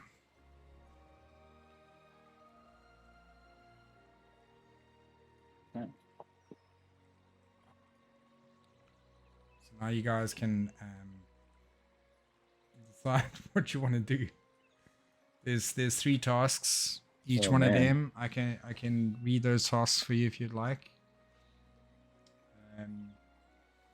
So one of them has to do with there's been an excavation that's been going on in the Sword Mountains, Yeah. and it's dwarf prospectors found some ancient dwarven ruins in the mountains southwest of here, and have been working their impromptu archaeological dig, seeking treasure and relics. They need to be warned that a white dragon has moved into the area. Take a warning to them, then return to my house. You would have just earned yourself 50 gold pieces. If I don't answer, shout louder. I there you go. I see that, and I see it's 50 gold pieces just to tell some prospectors and possibly maybe find some specialty treasures along the way. So I kind of look at that. I'm very much eyeballing that one, looking closely at it. Okay, cool. Trying to. I vote for this. Go see the Dwarven boys. What about the clan of reclusive rock gnomes? Say that I mean, again. that's the one I was looking at. 'Cause the it- rock Yeah, that- gnomes. We could help out. We could help Loopaloo. Yeah, let me read that out for you. So, a clan of reclusive rock gnomes, after my own heart, reside in a small network of caves in the mountains of the southeast. The gnomes of Nomengard are known for their magical inventions, and they might have something with which to defeat the dragon. Mm-hmm. Get whatever you can from them. If you bring back something useful and don't want to keep it for yourselves, I'll pay you 50 gold pieces for the trouble. Loopaloo Beat Sweet is also requesting a punnet of purple and green mushrooms. They should be delivered to the Stonehill Inn. He's offering 10 gold pieces. Yeah, let's Signed, do that one. Harbin Wester. That boy Loopaloo up and get something to beat the dragon. Sweet. We only have Oh, time for one. Hark, the wizard speaks. Hark! The wizard don't speak. Can we trust him though? This is a very good question. Ken. Wizards are good. wise, He's- my Well, bro. Come I on, hear Have you I seen hear- this beer? I mean, that takes dedication. after reading through more of them, I'm kind of seeing that this one talks about finding things along the way, finding some things to pack up, some expensive items possibly. So I go ahead and just I don't the Loopaloo thing's like cool, but I'm just kind of like, all right, I'm definitely gonna hopefully get some gold out of this thing. So Nomengard is where we- my heart lies. Do we have any like context like for like where these places are? Like, is it possible for us to go to the one that's the farthest and then hit the other ones on the way back, or just to go in this? Are they in different directions? Do we remember that at all? You don't really remember any of the surrounding areas of Fandlin at this stage. But, I mean, you might see something on the way, you might not. Like, I don't know. It depends on how much you're looking out for stuff. So what do you guys want to do? Anything to defeat the dragon, I think we should go after. That's true. It'll help us defeat the dragon. And what No, Trey ma- was saying, like, Bob, that was all about. I do love gnomes. I mean, Big gnome And guy. Loopaloo's our boy. I love gnomes. Gnomes. Put our guy in a bubble. But If I had a choice, I would totally play a gnome. I love gnomes. I love gnomes. Yeah. Loopaloo is your guy. He's revealing magic to you. So. I accept. All right. Nice. So is everyone in agreement? Yeah. Agreed. Why does he keep yelling like that? Sounds like a child. I literally. Oh Feels like God. we've got some things happening. Let me just reverse this. And I just kind of love lean him. over with the hand puppet and I start going, eh? If I'm honest, all of you are children to me. I'm 350 Oh, years whoa, old. hey, hello. I'm a grown man. Yes, Look but at this jawline. The hand I am puppets. at least 5 times older than you. Oh, well, yes, you're a dwarf, of course. The elf must be just as old as you are, if not older. You don't see him boasting about. I just like hanging with gnomes, so Roscoe will feel big. I remember all Okay. of your aunts. So we're all in agreement that we're going to Nomengard. This No, is- to Nomengard. Yeah. Sorry. I've already started walking. Hark! Like Sweet. I'm walking. So leaving Fandlin, you Takes follow him the 3 well. times as many steps. Indeed. I bring Leaving my dog. Fandlin, you follow the well-used miner's trail. After a few hours, you approach a gentle stream that runs next to the path. You steadily follow the stream uphill to the base of the mountain. As you approach, a large waterfall rises up 100 feet. Over many years, the waterfall has carved out a natural concavity in the face of the mountain. The roaring waterfall makes it difficult to hear your fellow party members. As it crashes down, it creates a dense cloud of mist sitting atop a shallow pool below. Within the pool rises 2 small islands. The island directly in front of you is covered with 2-foot tall red and green mushrooms, while the one further back is covered in green and purple ones. 20 to 30 feet above, several cave openings overlook the pool from steep rocky ledges. The awe-inspiring mountain blocks any sunlight from reaching this place. So as you guys are doing your vibe, We need Okay. the purple and green mushroom. yeah. So let me just. Those are Lupaloo's mushrooms. Roscoe, you look quite nimble. Maybe you could jump over and Maybe you could use your hand puppet to get those. Yeah. look. I'm I'm- sorry I'm for gonna what I keep- said before. I'm I gonna just, keep you know, going to 50 I- gold pieces. You guys can keep I'm working very on these weird particular about psychedelic my mushrooms. tea, and you know, I thought maybe you could have been nicer about I mean, Lupaloo's great, but I'm not helping the guy get on mushrooms. I'm gonna be honest. That They're doesn't help me out. medicinal. They're medicinal. it. No. Yeah, We just get wanna- I 10 more believe coins. everyone should be able to do what they want, you know, without interference from government entities or halflings telling them what they should or shouldn't do. It's only fair. I see What? the mushrooms and I just sit there and I think I'm like, I don't care to get those. I mean, Hey, but we get 10 They're more on the coins way. if you I have lift them. terrible acrobatics, but I am willing you- to make a fool of myself for the sake of you Lupaloo. guys can split 10 coin while I go get 50 for myself. It's not for you So- alone. Can't split from We the group. Says who? Don't go it alone. It's dangerous. So I sit there and I say I'm willing. Y'all get the mushrooms if you want. I'll sit here and wait. Arlos just quoted Zelda. You gotta. Oh wait, you have a you could probably reach them, Theron. Don't you have some kind of a handy staff. spell that could, some kind of a handy mage spell that might be able to- Mage spell. that might be able to reach these mushrooms from a distance, from safety, without the help of this ragamuffin here? Oh yes, thank you, Remo. This helps a lot. Ah. I have.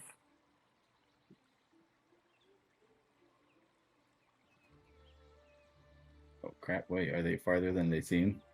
Oh, I see them. Oh yeah, you could totally reach those. Oh yeah. Some kind of a handy mage spell.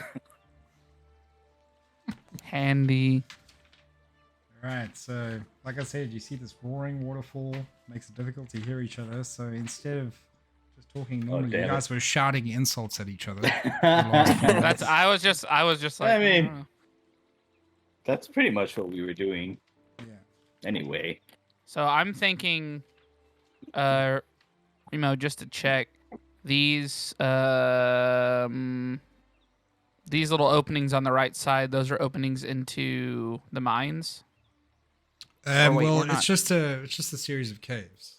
So you Okay. can see that like over the course of hundreds of years, this waterfall has kind of like dug out this rock formation, and within this rock formation, there have been caves that have been made. You can kind of see that they've like been steadily chipped by someone's hands. If you go in that lowest one, would it possibly take you up to that higher ledge up by the bridge? Which one are you talking about? So if you take your mouse and you just hover over the area and you hold down your left mouse button, it'll do like a little ping. Yeah, so you can walk up there. It'll give you access to everything else, or you can try and climb up somewhere. So I kind of see that there's a way up over here. And just start thinking, all right, well, if the mission's clearly telling us to go here, then I need to get across this river. Yeah, I So mean that's what I'm thinking in my own. The pool is shallow. The stream is pretty Yeah. shallow. It's like you can easily make it across. I think it'll probably come up to like, oh shit, for you it'll probably come up to your neck. Nick. Let's- And for Orsic as well, it'd probably come up to like his chest, but for the other two, for Theron and Kelly, it probably like comes up to a little bit just below their waist. Well, I have my massive wolf with us, right? No, you don't have a wolf right now. Regardless, Regardless of that. I'm done with this banter and this bullshit. I will go get the purple and green mushrooms. Yes. I will wade through. Muted. You're muted.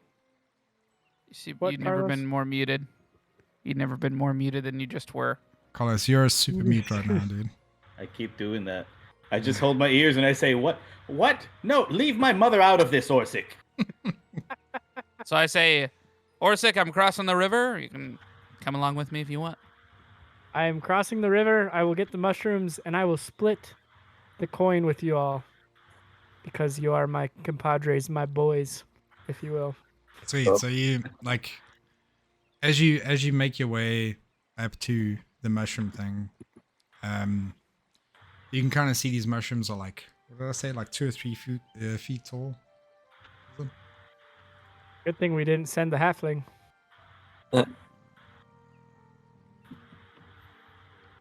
He's only like Yeah, 2 feet they're tall. 2 feet tall. Yeah. So they're kind of like almost just about at your chest as you walk up to them, and it takes a little bit of action, but you can grab one or two. Am I allowed to go with them? How many does he need? Yeah. You guys can do whatever you want right now. How many does Lupaloo need for the mission? I think he'd just be happy with whatever you bring him. All right. Well, He said a punnet of purple and green mushrooms. So I come to the edge right here into the cave opening, and I Mhm. just go, hey up! Hey up! Yeah, and the sound of the waterfall is basically drowning out whatever your hair up is doing. I go right behind Roscoe to make sure he doesn't get himself into too much trouble.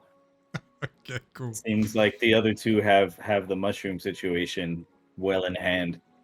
can Cool, can I ask a question? yeah. Is this a woman elf with me on the mushrooms?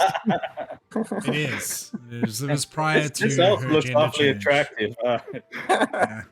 I'm just confused as to who we're dealing with here.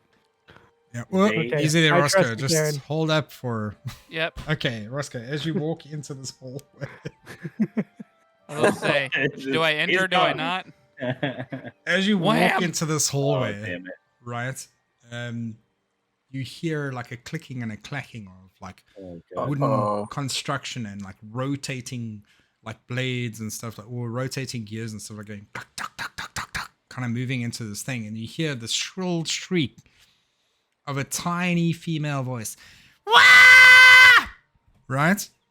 And then all of a sudden, just like unlimited, like not an unlimited amount, but like arrows just start blasting straight at you. Oh, Jesus. And as you Screwed it turn up. to meet this vision of screaming and arrows blasting towards you, you see like a crossbow that appears to be normal size, but it's been mounted by one of these gnomes, and she has fire in her eyes, and she's going wild, and she's just pulling on this trigger, trying to like fire these arrows at you, and she's going quack, quack, but like she's not getting anywhere near you. Like it's just like ding, ding, ding, just like bouncing around like she's just nuts, and she's like swinging on this thing like it's a wild horse, like it's a rodeo basically, and she's going screaming as she's busy firing these arrows. Can you give I'm me just a like- can you give me Oh, a go ahead. dexterity check? Yeah.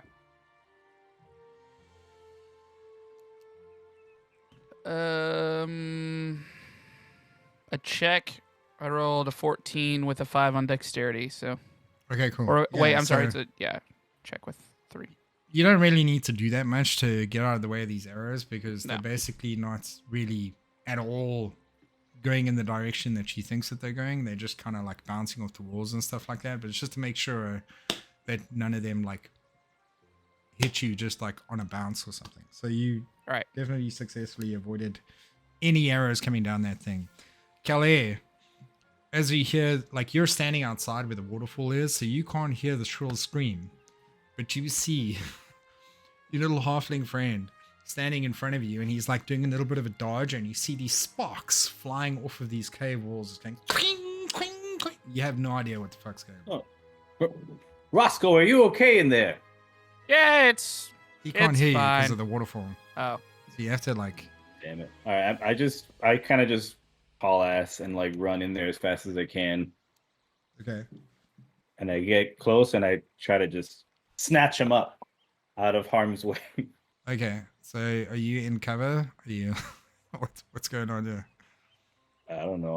I'm right here behind him.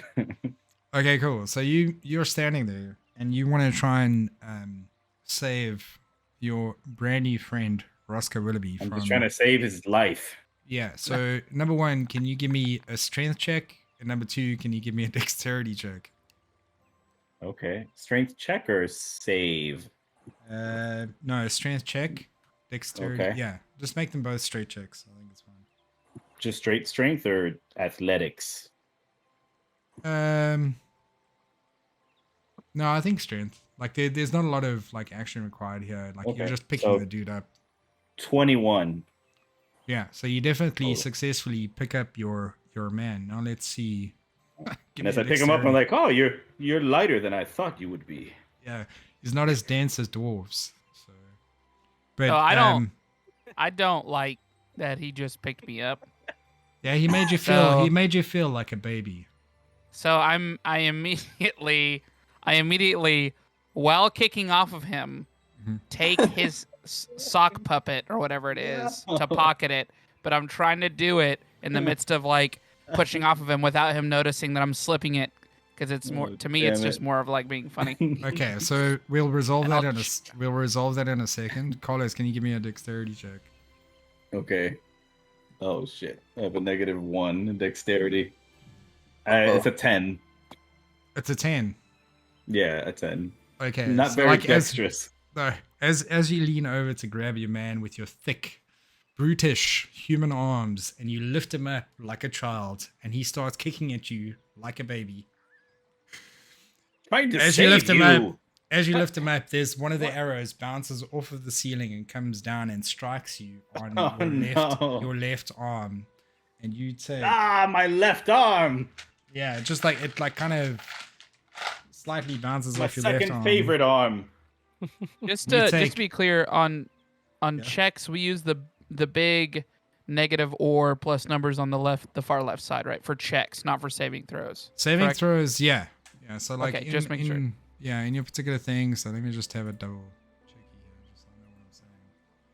Like Yeah, under so strength, any it of- says -1 for me. So that means if you did a strength check, I would have to add -1 to it. Correct? Yeah. Okay. Yeah, so that'd give you like anything. The saving throws is particularly when I ask for a saving throw.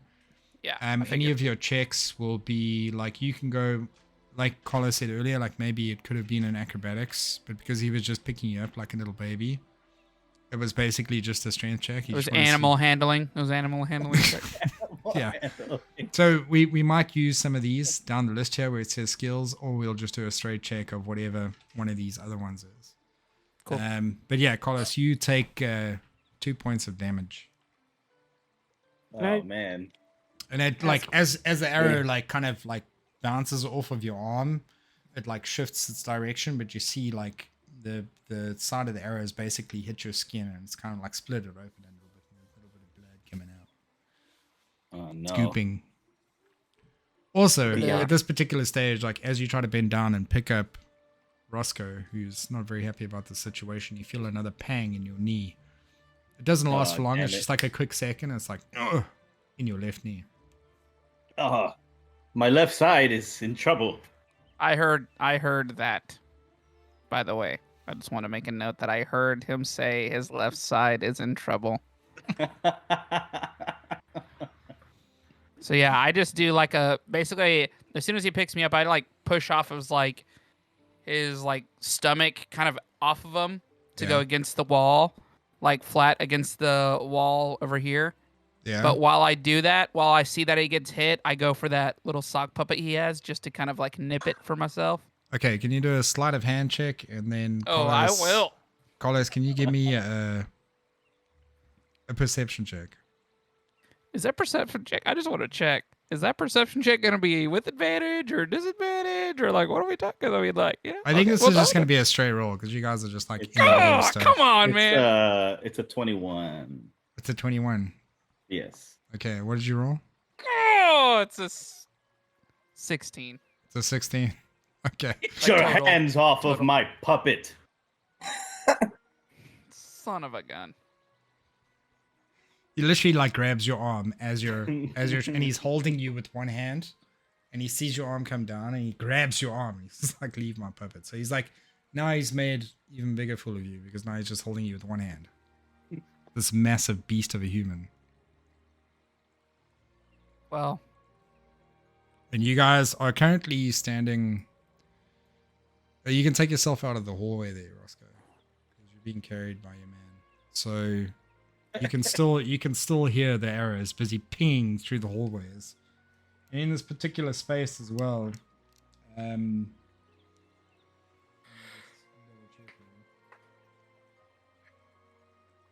So the ceilings throughout are 7 feet high and flat. So they've obviously been like specifically carved, but they're about 7 feet. So you've got about a foot of room, I think, Kelly. So I have him like grappled. Could I just like walk backwards with him, like kicking and screaming?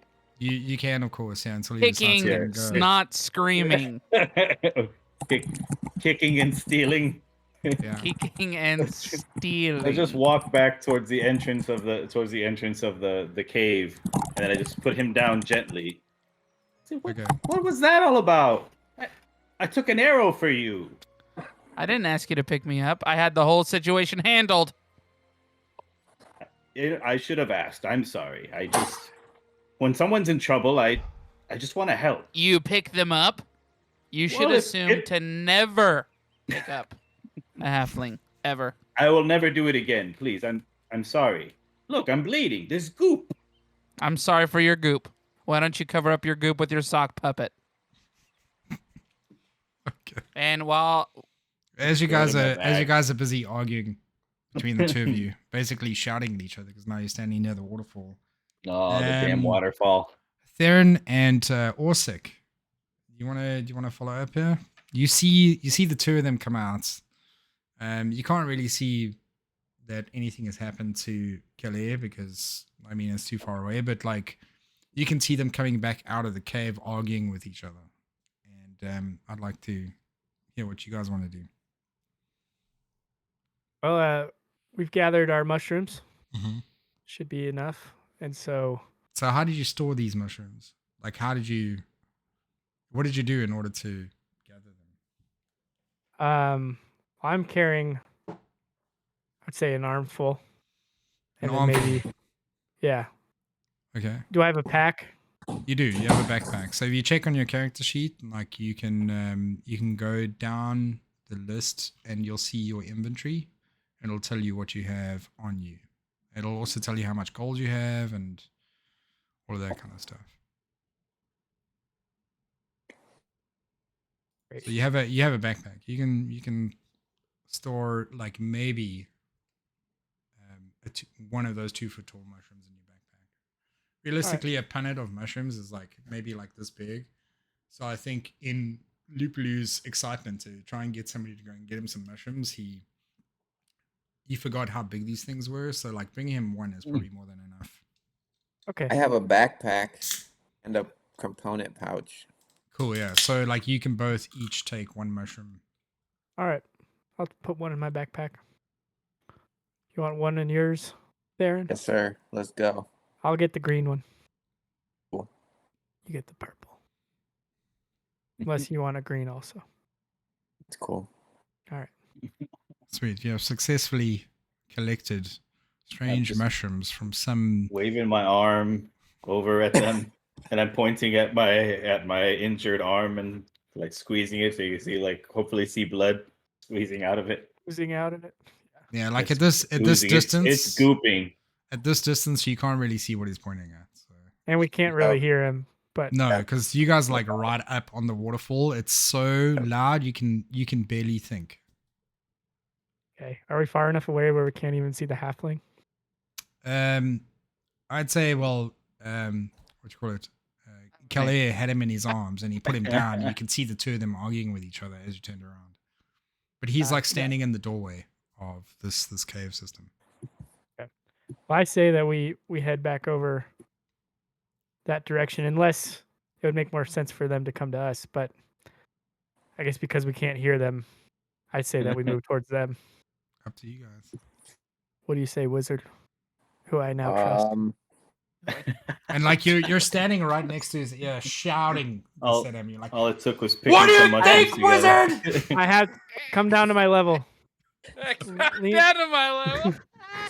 Lean down, Wizard. I trust you. Let's There's go. there's a lot of level.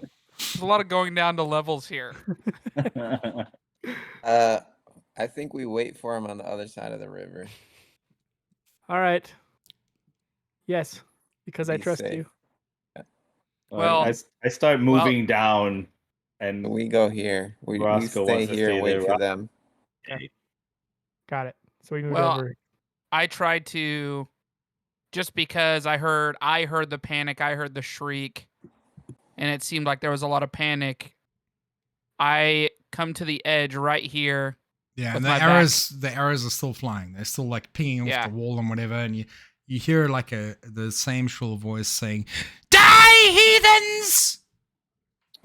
And she's just pumping these things, and just like every now and then you hear a reload, going, "Kum, kum," and then another arrow just fires, and this is like continuous for a little while. So, and you said this was a gnome. What type of person or what type of race did you say this was? A rock gnome, yeah, Yeah, rock gnome. yeah, but she looked a little bit like she was a little bit crazy in this particular. Okay. Rock Just to lobster. be clear, because Mhm. I think I might have been confused. The rock gnomes were people were supposed to warn about the dragon, correct? Or did I get the dwarf part mixed up? No, Dwarf you're one. absolutely right. You need to warn them. Okay.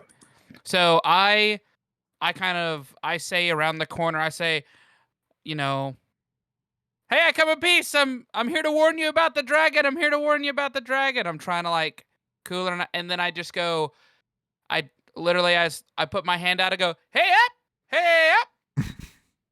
I just do that just to see if there's a response back. But I'm like, I don't mean you any harm. I'm here to check on you. I'm here to make sure you're safe. You get the sense that this gnome is not listening to you, but like in that moment as well, like as the crossbow is busy like reloading and like doing its thing, you hear the click of no more arrows. So it's like click, click, click. And as then soon you as I hear hear that, I just put my whole entire body and put my hands in the air. okay, And I say, my hands aren't on my weapons. yeah.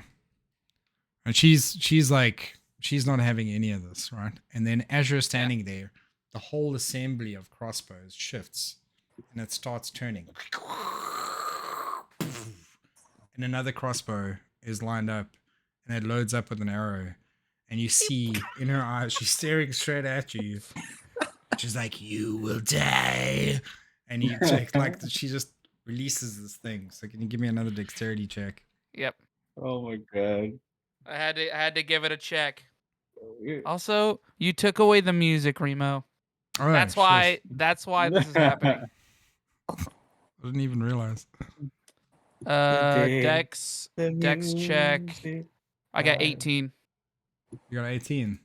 Okay, so you successfully evade the arrow. But she continues to fire. Okay.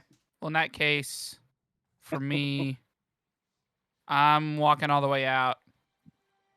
Okay. There it is. Hark. So I come back and I'm kind of like as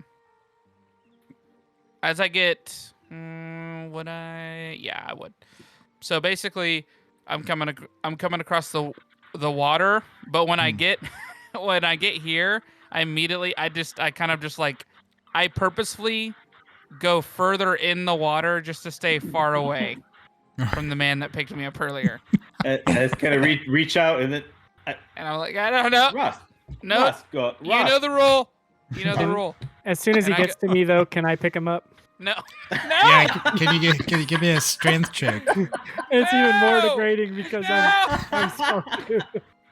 Give me a strength check, Nate. Oh God. Come on, Orsic. Throw us a nice Strong big strength enough. roll. It's Let's see. fantastic. Okay, so question here on the left where you have like under strength it says 2 and then there's 14 in a circle. What does that mean? Just The hold kind on of a character second. sheet. Oh, so the 14 at the bottom is like the number that was rolled in order to calculate the value of whatever your strength would be, and 10 is your baseline.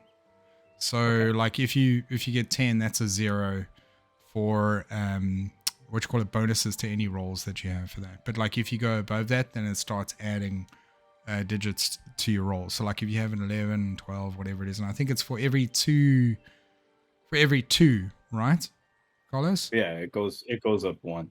Yeah, it goes up 1 for every 2 digits above 10. So your bonus will be the big number. So like you just roll, you roll your d20 and you add whatever you add your 2 to that roll. Got a 20. The big Are you numbers. rolling? You got a 20. I rolled a 20. Are you kidding me? rolled You a roll crit. a 20 when you're trying to pick up the halfling. We're So- all strong, Roscoe. Yeah, so if I so roll you- a 20, then what number would it be then? Or is it's a 22. But like Okay. So then essentially what you happens roll is essentially what happens is with the extra strength. essentially what happens is you walk over to Roscoe to I hate kind of play everything. this game with him. You grab him, and you're used to the weight of dwarves, because dwarves are really dense and really heavy. Okay, Right. and you're so used to the weight of dwarves, you're expecting him to be similar. And as you pick him up, you fling him so high, and he kind of just slips out of your hands, and he's just like cruising through the air. He goes up around about 10 feet. He's coming down. Do you want to try and catch him? No. Or No. yes. I love And it. soon, It was in good fun. I want to try and catch him. I was So about you to I don't want to say, hurt him. as you I'm don't wanna- coming down, Yeah. I'm surprised, but I'm thinking on my feet, and I'm planting my foot right on his head to bounce backwards, do a backflip, and just land on the ground. Okay, cool. Like land Can you give here. me? That's my can goal. you give me an acrobatics check? But I see Thank him God. coming and I jump out of the way. Well, this is gonna You be gotta- like, if that's something you want to do, that's a contested acrobatics check. So the two, Hold on. actually, Let's no, see. Well, no, Yeah. because I said I wanted to catch him. So I'll. yeah. So you'd still be there. So give me that Okay, yeah. acrobatics check, Roscoe. Okay. So, acrobatics 17. 17. Absolutely, you rock and roll this movement. Like as you come down, your leg or your foot like kind of just lands squarely. You aimed like while you went air, and like because your body's so light, you can maneuver it pretty easily. Your leg comes down, or your foot comes down on top of his head, as he's busy looking up to try and catch you, and you kind of plant your foot like just on his forehead over here, and your knee bends. And as your knee bends, it gives you that flex that you need in order to do that backflip. And as you backflip, it's just this like amazing display of just this like wondrous technique of like movement. And you glance to And the then end. I try to catch. Nah, I literally, I was like, did you get that out of your? I tell him, did you get that out of your system? Yeah, and then I just laugh and say something endearing of, "That was amazing," and we're all getting closer, and this Well, is a good moment for I'm Mr. gonna just take- Roscoe and I. Mr. Roscoe, did you hear me? Taking one step to my left real quick, just because, and I'm trying to yell. I'm trying to yell in general, but I'm like, I don't know what's going on here, but the gnomes You know what to do, inside Ryan. are not having it with us. They are not. Get out of there. Get. Oh, I was like, Roscoe, you just the ran in there. excuse Of me, course, sorry, they're scared The of you. no. Excuse me. I'm sorry. Okay, sorry. The gnomes are not happy about something. They're not excited. Something's up with their mind. Maybe. Sorry. So let me just clear this up for you. That particular gnome is not excited to see you guys. But you don't Yeah. know about the rest of them. There's about 20 of them Yeah. in this place. Well, what I was So, gonna say was specifically to Lupa this. a gnome? Lupulu is a gnome. Lupulu but is a gnome. He Oh, He's the just same kind of gnome. I'm gonna go across. I want to show the gnomes that I have the muster. okay. All I ask while he is crossing, I'm like, what are you doing? Where are you going? What are you doing? I'm gonna go behind him to also just, I don't know, maybe. Okay. get And shot as by you- an arrow again. To Yeah, pick him up as- just in case he gets shot, you can pick him up. I wouldn't pick him up. He's bigger than you. As you're making your way to this cave, right? Yeah. And you can just hear the arrows like basically pinging off the side of the wall. She's still going at it. She's just like ping, ping, ping. It's like just these sparks and everything coming down this cave. It's kind of wild. She's a little bit nuts right now. Is it the same kind of gnome as Lupulou? Yeah. I mean, they're So, all yeah. rock. They're gnomes. all known. Yeah. Okay. So I just I- yell like, "Hey, it's Theron. I've got some shrooms." Yeah, and she's not paying any attention to it. But like as like a piece of advice, like you can explore some other areas. This cave system, you don't have to go down this particular area. Which way is she? If I go forward or if I go up? If you go up, you'll be fine. If you go forward, that's where you can see the I arrows. go up into the cave system. Okay, so as you reach this particular area here, there like you can see this space is kind of like decked out with like some dining chairs and like a few tables and stuff like that, and you're disappearing. You can see some like tables or whatever, and it appears to be like a dining room. It's like being set up as a dining room. There's some plates. Yeah. There's like a whole thing. I'll put the shrooms on the dining room table. Okay. I asked Orsic, I'm like, hey, did you eat one of those mushrooms by any chance? Why do you ask? I don't know, just wanted to see if they did anything. Well, I'm off the sauce, so I needed something else. Why do you keep Yeah. Oh god.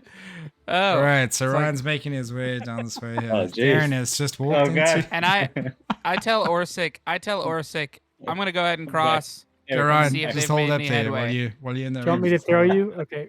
I'm No, coming to. no, you don't need to. You don't need to throw me. You don't need to throw me. So when I get in here, I can. With the waterfall still, I can hear the ping ping, but I can clearly see some tracks or something heading down this way. Yeah, well, I mean, it's an open area. It's just like a Yeah. pathway. It's a breakaway from the cave. So you basically see the exact same thing. Yeah. Ryan or Theron has been super exploratory of these caves, and he's checking some stuff out, and he's discovered a dining room, and in particular this other interesting room. So let me just have a quick look here.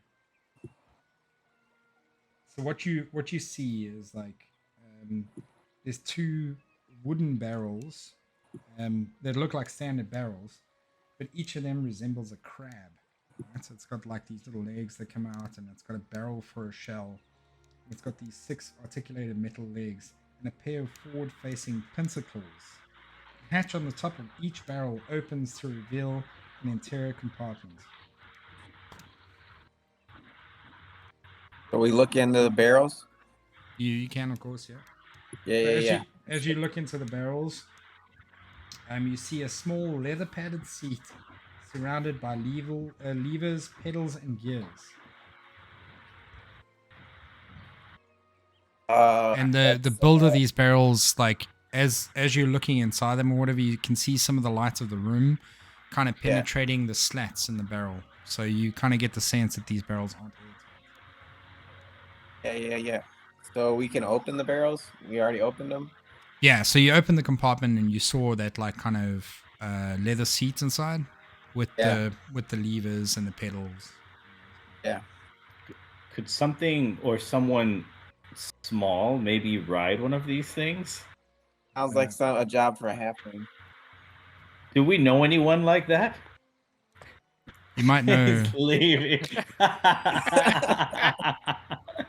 Regardless of his size, he is a man. Thank you, Orsic. Well, this thing looks pretty special. Looks like it might have something special inside of it. Hey, but maybe this belongs to that gnome that was trying to kill us. Maybe this will make her more angry if we take her crab barrel I don't know if machine I don't know if I thing. care. I don't know if I care about making Well, the gnome angry. I want to be rich, so I'm just gonna go ahead and So yeah. are I'm you gonna are look you over here. jumping into this thing? Do it. I'm inspecting the levers, trying to be very careful, kind of eyeballing it, seeing if I can see just already if I can kind of make out the puzzliness of it. Okay, cool. So like as you're doing that, Theron, you're busy watching our man Roscoe inspect the space in this little compartment or whatever it is, and you realize that the size of his body, although you imagine this would be made for smaller creatures, there's a way for medium-sized creatures like yourself to fit in there. It wouldn't be that comfortable. It'd be like riding a go-kart or something like that, like much tighter. But you I'm can in. see I'm based... jumping in. I'll jump in. Okay, cool. So we've got one of the contraptions controlled by Theron, and then we've got the other contraption still being inspected by yourself, Roscoe. Well, I guess if I can't see anything weird with it, I'm hopping on. Okay, cool. I'll take up a position by the entrance right here in case anybody comes our way. Okay, cool. So as you jump into this, Roscoe, you realize that you can now shut the hatch on this thing. So it's almost like a little barrel tank that Oh, you now great. have access to. And you said it has claws? It does. It has like these pincers. Okay. I test out the claws and lift up Orsic with it.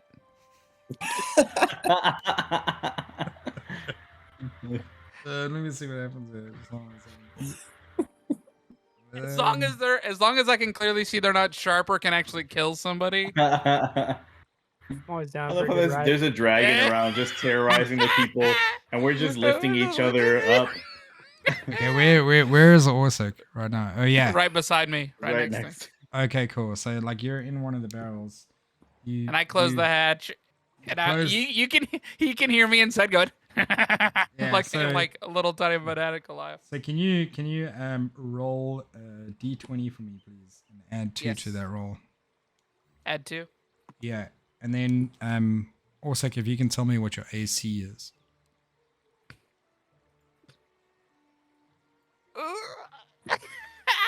What did you get? A natty 1. A nat 1. Oh. Yeah. What does AC stand for? Sorry. So your armor class. It'll be at the top of your sheet, kind of like in the middle. It'll be the number. Yeah. 18. You got 18. Yeah. So. Damn. As you're standing there, you see this crab claw come to life, and it's like, and it starts like clacking all over the place, and it tries to come towards you, but it like misses at its like kind of grapple towards you, and Roscoe, you kind of realize like maybe you need a little bit of time to learn how to work this thing a little bit more, and then you might be able to attack with it. Can I tell him that I'll wait for him to figure it out? Yeah, because we're buds now. You can, of course. Yeah. So do you want to give him another chance to attack? To gently, friendly lift me. Yeah. Well, there's only one way this thing reaches out and pinces. So. Oh, well, Trey said that if it was a gentle, non-harmful way that he would do it. So like, if he's gonna still do it, if he knows it'll hurt me, then like things are different. Yeah. Can I clearly know that it's like these pincers are sharp and? Yeah, like is it pretty obvious? Upon your initial inspection, like those pincers they're not like a razor blade sharp, but you can see that they'll do some damage. All right, if he's trying to hurt me, then I'm gonna evade. Well, after I miss that first time, I'm like, yeah, it's not really worth it. It's all right. Okay, cool. I was just trying to snip back at him for lifting me up. I got a gift for you. All right, so now. But there's still somebody else on my list. Yeah, so you and Theron now have blood for the boy. 2 barrel crabs that you're riding in. Theron, you've climbed inside this thing, and it feels like those bumper cars that you get at like a theme park or whatever it is, and they're like tiny and you like kind of like squeezed in. That's what you look like, and the top of you is kind of like just sticking out like this, and your elf ears are going. Oops. It's almost like you're an aerial for this little barrel crab. Cool. Yeah. What would you guys like to do? Go. Well, yeah, I follow him through the caves. Okay, cool. Since I'm fully covered. Sweet. So the mechanical machinations of these things are starting to move, and as you guys walk into this area, The arrows are flying still. And she's now onto her third crossbow, just firing arrows down this hallway. Dum, dum, dum. And it's they're trying to like aim at you. One of them, as you're coming down that hallway, Theron actually manages to hit your barrel. And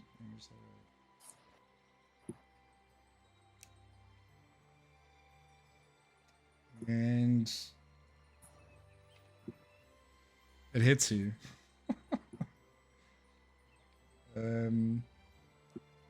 Or Like shooting elves in a barrel.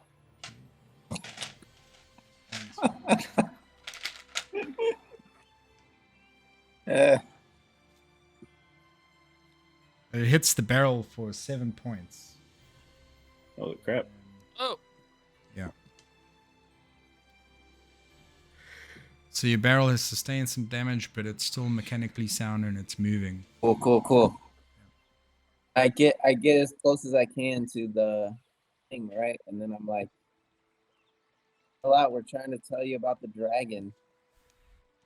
She's not currently listening to you right now. She can just like as you get closer, you can see she's got a wild look in her eyes. She's just like you might have seen this before on some of the wizards and whatever that went crazy back in the colleges while you were busy studying.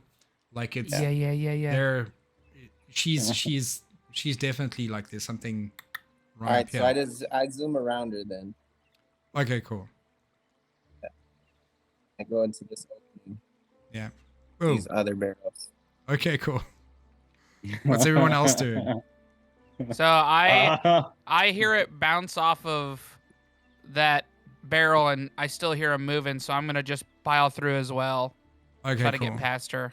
Is no one gonna try and stop it, or at least break the Well- crossbow or something? Like, she Well, might be crazy, but what I was trying to do, but he moved too fast, was get behind her and start like basically clipping at these wooden pieces of the crossbow on one side. okay, But he cool. moved too fast. So You could still do that. okay, well, yeah, that's probably a good idea. So basically, right when I come up to it, I start just like tearing apart the one she's using, the third one, Yeah. that she's already using.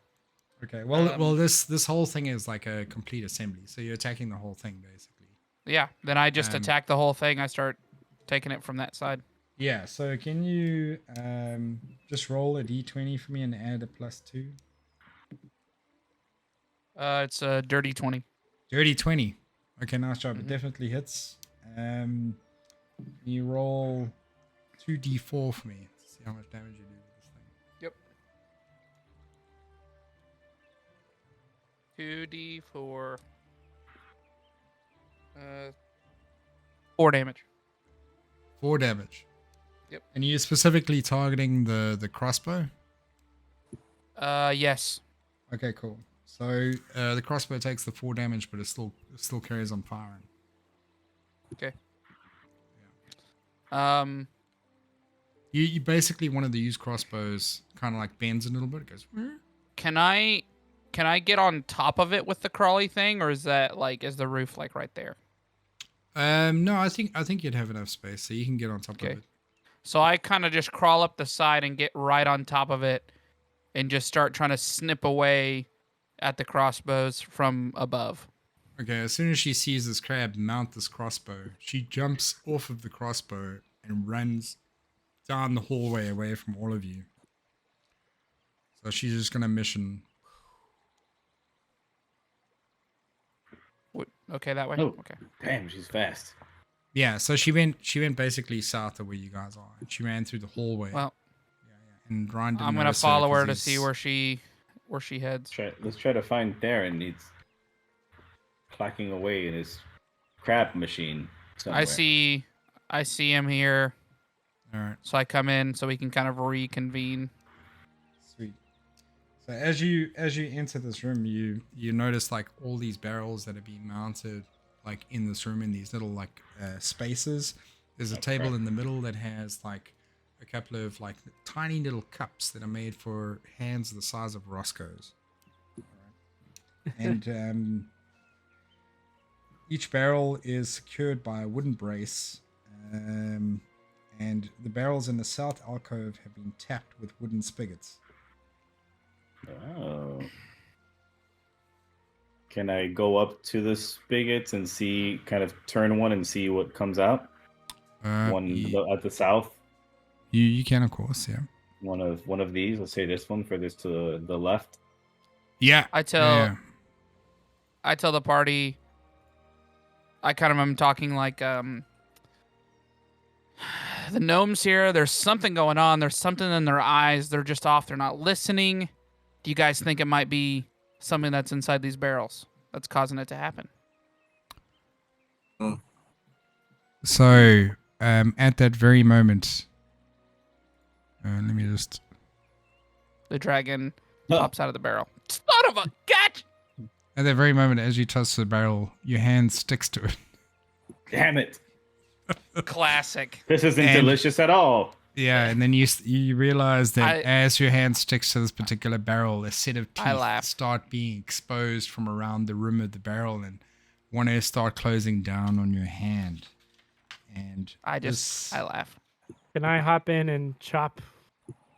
Well, we're gonna set you guys up in order here right now. Okay. Carlos, how do we do this thing again? Select So you everybody guys... and you hit add turn order to everybody. Okay. And then we roll. You put in our initiatives. Oh, I see what you're saying. Yeah. Yeah, like a right click on the tokens. Why can't I? Oh, there we go. Hey, grab a drink real quick. It's not that far. I mean, it's not right next to me like I would want it to be, but it's a couple feet that way. Alrighty, can you guys what's that thing? roll your initiative? This, my friend, is a mimic that has now taken hold of Kelly's hand. You might have to scroll over on the map on the stream, Remo. Gotta go around touching stuff. It looked like booze. First rule of touching stuff is don't touch it. Look, you guys just jumped into giant crab barrels, okay? Nothing happened to you guys. I would have touched it. Yeah. That's straight up. I would have touched the hell out of it. Like, those things actually look like weapons or like monster machines. Let it jump in. I rolled a 15 for my initiative. 15. Are we rolling the 20? Yeah, so you just roll a 20, and then on your character sheet, you'll see there's like in the middle of top the character center. sheet. Yeah, there's like a thing that says initiative. You just add that Whoa, number Ryan, to whatever you whoa. roll. 4. Wait, what? 7. 4. Let's see what I got. Yeah. So like Ryan, the other thing that you can do as well is like, because you're rolling digitally, if you go on your character sheet, hold on a second. Let me just find you. I think you have to. I think you can click initiative. You can just click the word initiative, and it'll roll it for you automatically, and should add you to the list. Wait, where do I do that? So on your character sheet, Yeah. and then in the middle there where it says initiative, like where the 2 is, you can just click on the actual word initiative. I'm gonna try something. Remo, do you have the ability to change my initiative roll even if I roll it digitally? Yeah. Okay, I'm gonna just test if it works in the app live. Hold on. Okay. So you got 15, right, initially? Whoa, it can. You can public roll. Yeah. Did it roll in the app? What? That's sick. I don't know what I'm doing. But I got a 15. You got a 15. Yeah, in reality. That's Okay, cool. On the app, I just touched it and it rocked. That's sick. Yeah, buddy. I I freaking think love it that live rolled. connection. It rolled. It didn't rock. Oh. Oh shit, Ryan. Ryan just keeps touching it. He's like, pick one of those. I like those numbers. I can't see what I'm getting. You guys see what I'm getting? It's in the On chat. the chat. Oh. Is it snack time? See Carlos getting some snacks. I think it's pistachio time for me. Guys, how do I adjust these things again? Because I'm trying to... How do I adjust... Whatever my first Oh, there we go. was, Never mind. That's the one. If you just click the number like in the actual turn order bar, you can Yeah. can change it to whatever you want. Okay, I got it. Yeah. So Kelly, what did you get? Oh, I got a 7. You got a 7. Ryan, what he was saying is like in your actual like character sheet, like you see where like right next to armor class where it says initiative, You like know, it's like right in the middle of your character sheet, like in the top middle. It's like a box and it says initiative. I think yours is 2. I'm not Yeah, seeing like in it. Okay, Also, there's so an if- icon. Go ahead, Remo. yeah. So if you look in the chat window, right at the top there's like a whole bunch of icons at the top. If you jam the third one from the left, that says journal. And then if you go to the bottom of the journal, all the way to the bottom, you'll see it says pre-generated characters. And then within there, you'll see your character's character sheet. And then you can just click on that once and it'll bring up your character sheet. And you should be able to click like a box in a box on the top left to make it like a separate pop-out window, like browser Yeah. window. Yeah. And then you like within your character sheet pop out or your box, your window, you'll have bio and info, character sheets, attributes, and abilities as little tabs at the top. So just click on the character sheet thing.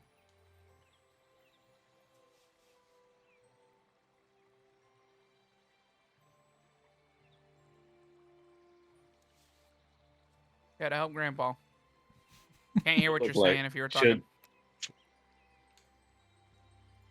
Orsic, what did you get, dude? Oh, dude, he's gone. He's long Oh, gone. he's I'm going. over. It was snacked. He saw how long Ryan was taking, and he's like, "All right, pee break." The sheet should look like this, Ryan. I can Like, see have the all this sheet. stuff on it. Yeah, yeah, see yeah. So it. the initiative is that little thing, right? Let me zoom in. It's right there in the like. In I the, got it. The middle. There you go. Yeah. No, And baby. Pretty much any other role works like that for you too. So if you have to like roll like Okay. a history or something, just Acrobatics click on the now. name and then it'll roll it and it adds like the appropriate numbers and all that for you. Dope. It's the No digital age. math. I like maths. Team no math. No math. No math. Just a banjo player. Right, Orsic, what was your initiative roll? Just a banjo player.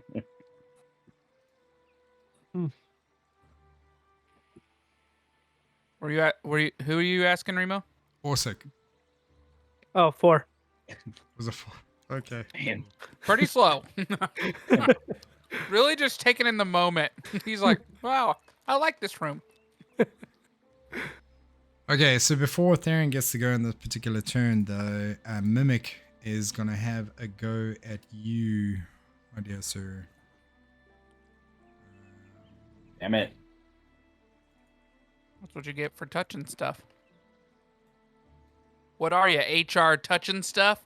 I mean, you know, sometimes I pick up a halfling or two.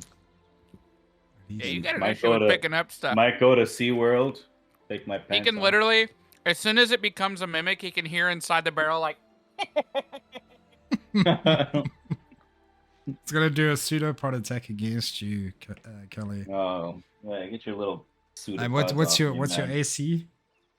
17, baby. 17. Do your worst, Well, it hits you Yes. with a 19. So son of a bitch. Don't do your worst, please. Don't do your worst. okay. Let's see what we got here. So it's 5 points of damage on you. Damn. Bludgeoning dang, damage. dude, 5? I'm glad I didn't touch it. And then you're like, Ah, yeah. So you're basically stuck to this thing. It's taken a big chomp Oh, out of damn your it. already bleeding arm. His left arm. And an already bleeding arm. Theron gets to go. So Theron, you can either cast a spell, do some kind of attack action, or I'm gonna do an attack. all right. What would you like to attack with? I'm gonna attack the mimic. Okay. What do I do to do that? Okay. Okay, cool. So like you can go and I can't remember now. Like hold on a second. So in your list, like just below your initiative where it shows your hit points and then your hit dice, like just below that it has a whole bunch of things like Ray of Frost, Shocking Grasp, Burning Yep. Hands, Magic Missile. So you can if you want to straight up just do like a regular melee attack with a weapon, you can use your short sword. Any one of Yep. those other attacks in that list is a spell. Okay. I'm gonna do the shocking grasp.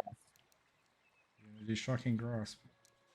Okay, go ahead and you can just click on shocking grasp. Does that Did it. require? Does it require?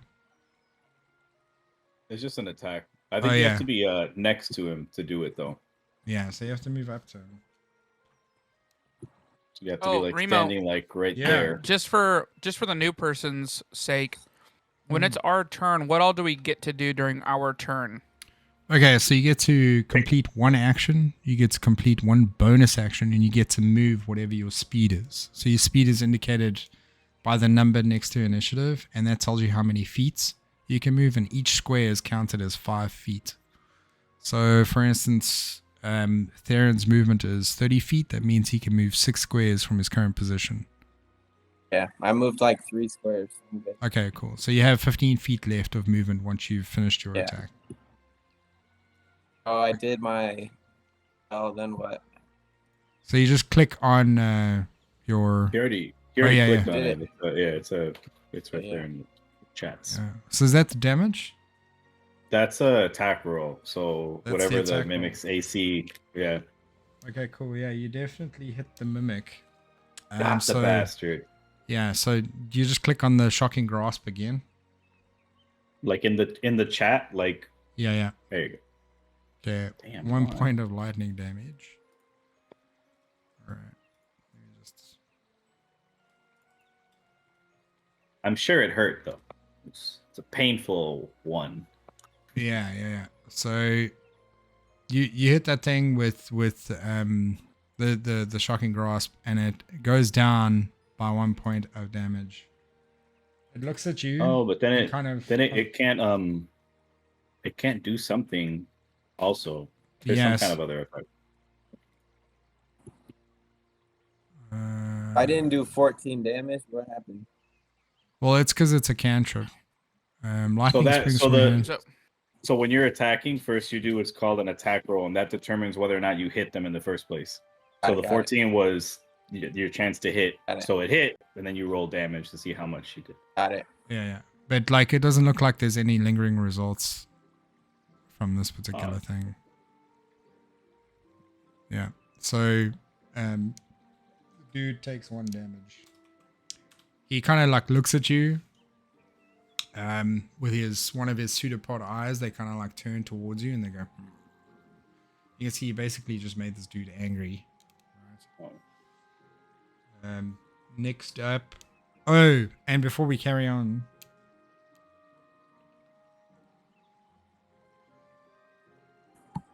So, Ryan, right now, tiny, insubstantial motes of light circle you, shedding bright light in a 10-foot radius and a dim light for an additional 10 feet. So, you're basically emitting light right now. And can we move on to... We're going to move on to Roscoe next.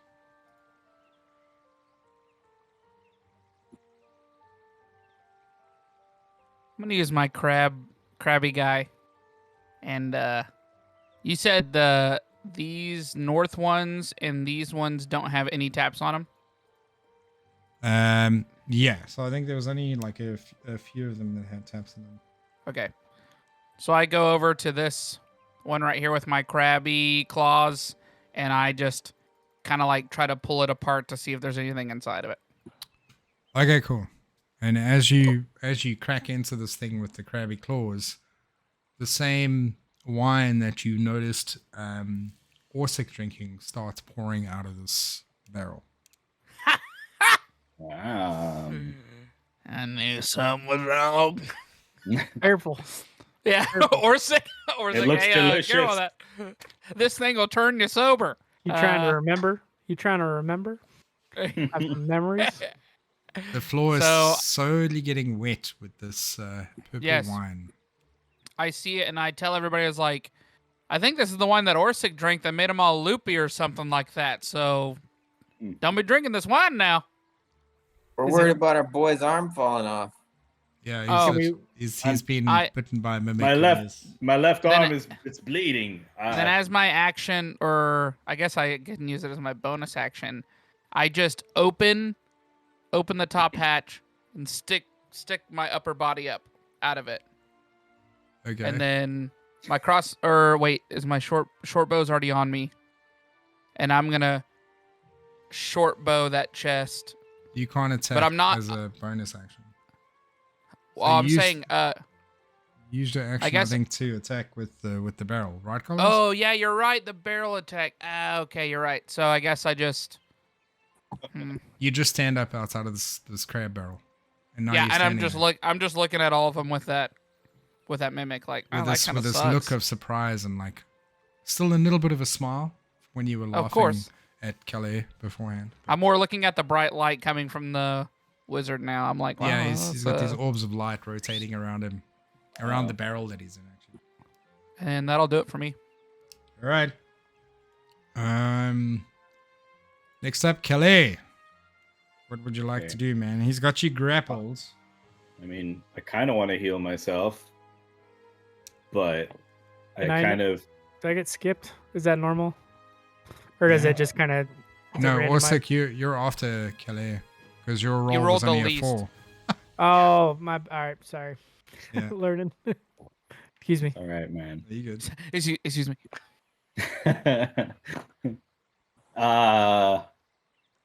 Well, I'm gonna I kind of like as I'm bleeding, I kind of like tilt my ear towards the axe. Like, if you say so, Henry.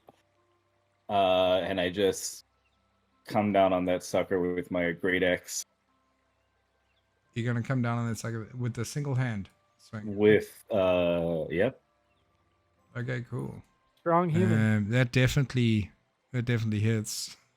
Holy shit. dude. And You got to roll for it. I'm kidding. that's such a I'm bad kidding. roll. 4 points of slashing damage. Okay, you see the mimic kind of retract a little bit from the blade of your axe, but not really much has changed except that the barrel that he was or is currently still, the blade kind of sinks in a little bit and it's kind of like stuck in the wood. So now you have to try and pull it back because now the blade is also attached to the mimic. Oh, damn it. Well, I guess it's where it needs to be. Yeah, is there anything else you want to do? No, that's it. Okay, cool. So Orsek, you're up next, buddy. Thank you. So how does the move thing work again? Or like movement? Okay, So- sorry. So my speed is 25. Speed is 25, so you can move up to 5 squares. Okay. And you can use your movement, like, you can use part of your movement in the beginning of your action and then part of it later, or you can use it all at one time. But you can use all your movement in your action whenever you want to use your movement. Okay. Cool. Let's see. Because Ryan's there, do I have room to attack? Or can I come Yeah. through? Yeah, of course. You can just move in there and try and squeeze between the two dudes. Does diagonal squares count as one square, or would that be like Yeah, diagonal will be fine, yeah. okay? If my one thing has +5 next to it, like my shocking grasp had +5 next to it, Yeah? doesn't that mean it should have been a 6 damage on the guy? Or no? No, so the +5 is for like your attack roll. And Got it. then that would automatically get added to whatever you clicked. Got it. Okay. Right on. So move down to the right of Carlos, Okay. and I think I'd like to. Is there a way to know how much health the thing has left? 5 health. I have 5 health left. Yeah. You have 5. What about the monster? You'll only know once Yeah. you kill him. So Oh, okay. All right. Well, let's see. Can I ask Carlos if he thinks I should heal him or attack the? yeah, I'd say like it can be a quick a quick kind of conversation, but like each action that you're taking, like each round for each person should be in the region of around about 6 seconds. So if you can say it really quickly, then go for it. Yeah. You just make a choice. Do you want to heal him or do you want to? I'm gonna attack. Okay. All right. Let's see. Kill it. Okay, so under the attack column here, Yeah. where what would DC 13 stand for, as opposed to the other ones that have either nothing or like a plus number? So Sacred Flame it's a spell attack. So the I think it's a save that you need to make in order, and it's a DC 13 save. Right, I Thomas? think it's a save that. So when it says DC, that's like the difficulty check. So that means Yeah. that the enemy has to roll, and if they exceed that number, then they, like, depending on the spell, it'll tell you what it does. Like, it'll take either half damage or do nothing. So pretty much like that's your difficulty for them, like saving that attack. Okay. Yeah, and I think Got But when you're is- attacking, you roll against their number. and Sacred Flame is also a cantrip, so I might like as a piece of advice, I'd just say like maybe try, guiding bolt or one of your weapons. Okay, that makes sense. Just learning. Thanks for the. No, the you tip. can. Yeah, let's go for the. Complicated stuff. Yeah, we're figuring it out. This- Let's do the Warhammer. The Warhammer. Okay, cool. So Oh. just roll your D20 and add a 4 to that and tell me Holy what the crap. number is. Oh, I just clicked it on the Oh, you It's just like clicked.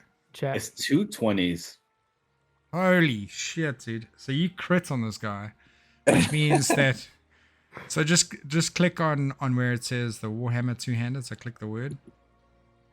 Nice. There you go. So Damn, you bro. get to do 14 damage to the sucker. Sick. And That's a- as you that's a good strike choice. down with your Warhammer, you can see like the top of the barrel like starts to dent in a little bit. And it gives way to your Warhammer. You can see you did like some kind of damage to this thing. Holy But shit! the- It's not the- dead yet. No, the top of the barrel starts lifting back up again. Oh crap! Yeah. Well, all What right. was it? 14. I'll be all right. you have 2 arms. So is that the end of my turn? Yeah. Unless you want to like move or something like that, you can move. You can. I don't know if you have any bonus actions. I don't think He you do. might if he has healing word. That'd be a bonus action. Yeah, no, there's no. Do you healing need word. that or something? Well, just if somebody has it, yeah, Just a that's- friendly that's- suggestion. that's not- I have healing word. Do you have Yeah, healing that's a bonus action. Yeah, but he's already. Oh no, he uses Warhammer, right? Yeah, so Yeah, you can actually, yeah, cast yeah. you can cast healing word if you like. Okay. Let's do it. Right? Cast at what level? Level 1. Yeah, I'd say just cast it. Also, real quick, for all the attacks, does it always roll twice? Yeah, for so when it's I- automatically rolling advantage. So just take whatever the first number is. If you're rolling with advantage, take the higher number. If you're rolling with disadvantage, take the lower number. Got it. Okay.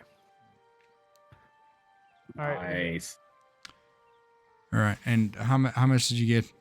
Seven Oh, healing. 7. 7. Nice. Damn, So, that brings me back up to full health. yeah, buddy. So as you Galera is finish, feeling good. I don't know what I clicked. so Orsic, as you finish, like, explain to me how you cast this healing word. Like, how do you cast this on your man? I lay hands. You lay hands. Yeah. So like when you guys are in church, and you're just like, Yeah. Yeah. Okay, cool. I'm standing right So- next to him. I put my hand on his shoulder. does anything come out of your hand? Is there some way that signals that a spell is happening?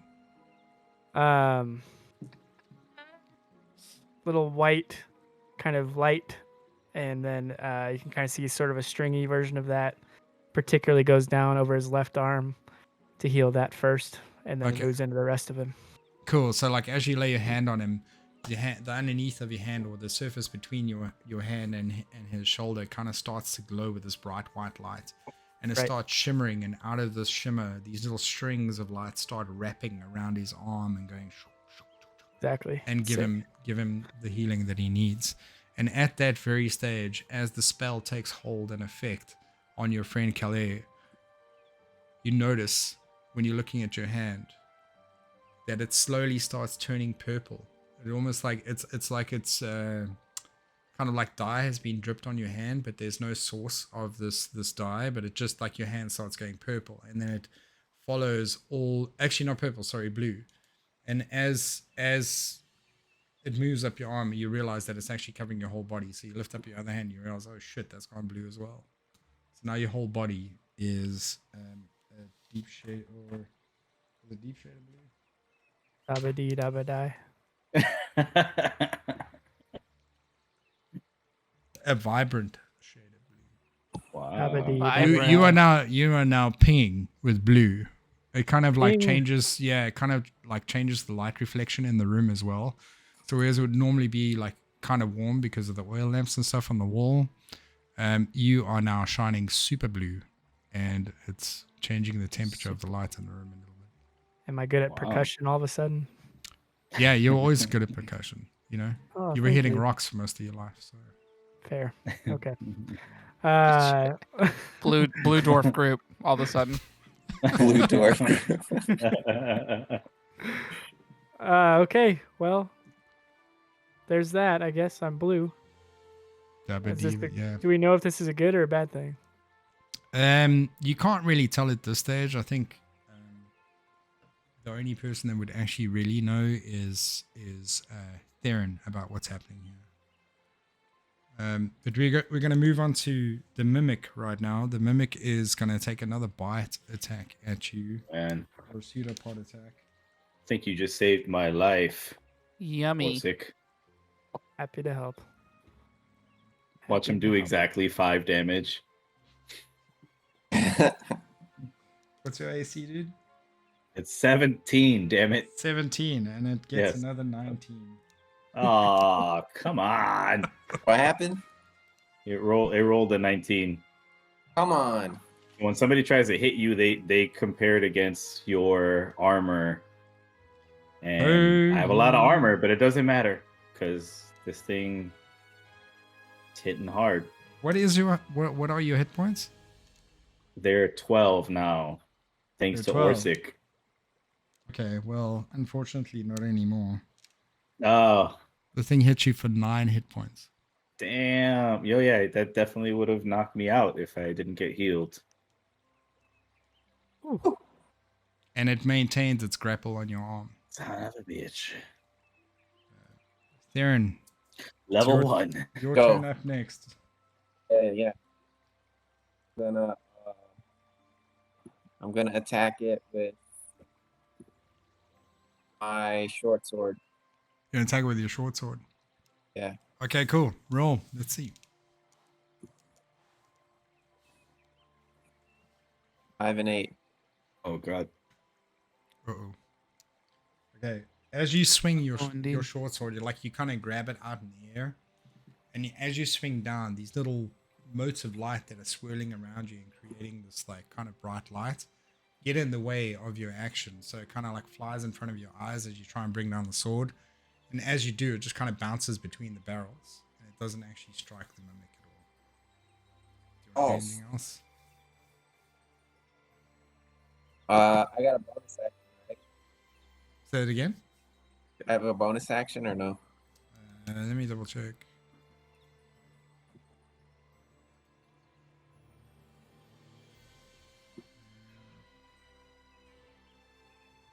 It doesn't appear like you do. Carlos, did you see anything up there when you were checking it out earlier? Nah, I don't think so. There aren't a lot of spells that are bonus actions apart from Weird. maybe no. Shield is like a reaction thing, but that not like not anything offensive you could do. Yeah, Okay. so like if he attacked you, you could cast a shield, I guess. But in general, Ryan, like just so you know, like as a wizard, like you're pretty much gonna like be kind of bad at using like weapons. So your chance, like you can still do it, but your chance of hitting is going to be low, and then the amount of damage you do is going to be low too. So Got it. if you want to do like an attack that doesn't cost you a spell slot, if you look at your spells, you have some that it says cantrip. That means that it doesn't cost a spell slot. You could just do them forever if you want. Got it. And those are the ones you want to be rolling with. Got it. Alrighty. Cantrip. Like the grass or the ray of frost, pretty much. Those are your damage, your basic Got it. damage spells. So okay. Am I able So- to move back? You gotta move away back. from- So just Like- to let you know that if you do try and move out of the melee range of this creature, it's gonna get an opportunity attack on you because you're leaving that melee range. It's gonna what? It's gonna get an opportunity attack, so it's gonna be able to attack you because you're leaving its immediate Oh, space. that's what Jesus got it. Dude, Remo, but the shocking grasp thing, it says that if it hits them, that they can't take reactions until their start of the next turn. Forget it. Because that means that they can't do opportunity attacks if they get shocking grasp. So if I would have used that, then I could have moved back. Yeah, if Yeah. it hit, then you'd be able to like you pretty much like go in, shocking grasp them, and get the hell out, and then they can't hit you Right. back. Sweet. So do you want to stick where you are, or do you want to risk the movement? Yeah, I'm good. I'll stay on that. Okay, cool. Roscoe, you're up, man. Now that I have my, now that I'm standing up from the inside of the cockpit of this crab barrel, Yeah. I short bow. As I see like its mouth and tongue kind of out, I'm aiming right for it, like right inside that. I'm going for its like inside the mouth jugular. Inside the mouth jugular. Okay, yeah. Go for it, man. Inside the Roll mouth an attack. jugular. Okay. I think I he got gets- 13 total. 13 total. So you definitely hit. Come on. Okay, yeah. good. Okay. So I think you get sneak attack bonus damage Yeah, for that too. because he's We're next engaged to him. with. So you get like, what is it? Like a whole bunch of extra dice or something? It's an extra D6, I think, at his level. Okay. okay. So So you I just add that to your damage. Just throw a 5. D6 in there. So I got 9, 10, 11. I got 12 total 12 Yeah. total. Nice. dude. piercing. Shazam! That's what I say as I release the arrow. Yep, Shazam! Okay. Usually when I shoot something from the sneaky area, I whisper to myself, Shazam! Okay, cool. So as you release this arrow and your subtle, sultry voice emits the word Shazam, the arrow flies through the air between Theron and between Kelly, right? And it strikes this thing right dead in the center of its head. It sinks into the mimic, and you can actually see at this point that arrow strike that you just did actually caused enough damage to make it feel like, okay, maybe this is not a good situation for me to be in right now. But it's still holding on to Kalair. It's like it's gonna take something down with him if it has to die here. Oh shit. Do you want to do anything else? I don't think my bonus action, so far that I know, I can't take another attack. Correct? Am I wrong in that? Yeah, I don't know actually. Let me just double check your shit. Nimbleness, no.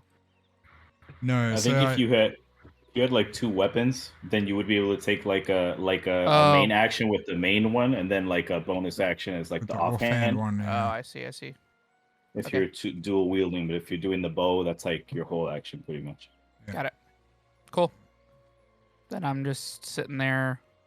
I'm just standing there, just like, yeah, I just shot a bow mean, and shot Shazam. That's freaking good damage, Oh, man. I'm amazed Remo- this thing's still alive. Remo, do you count arrows? Not Are right you an now. arrow?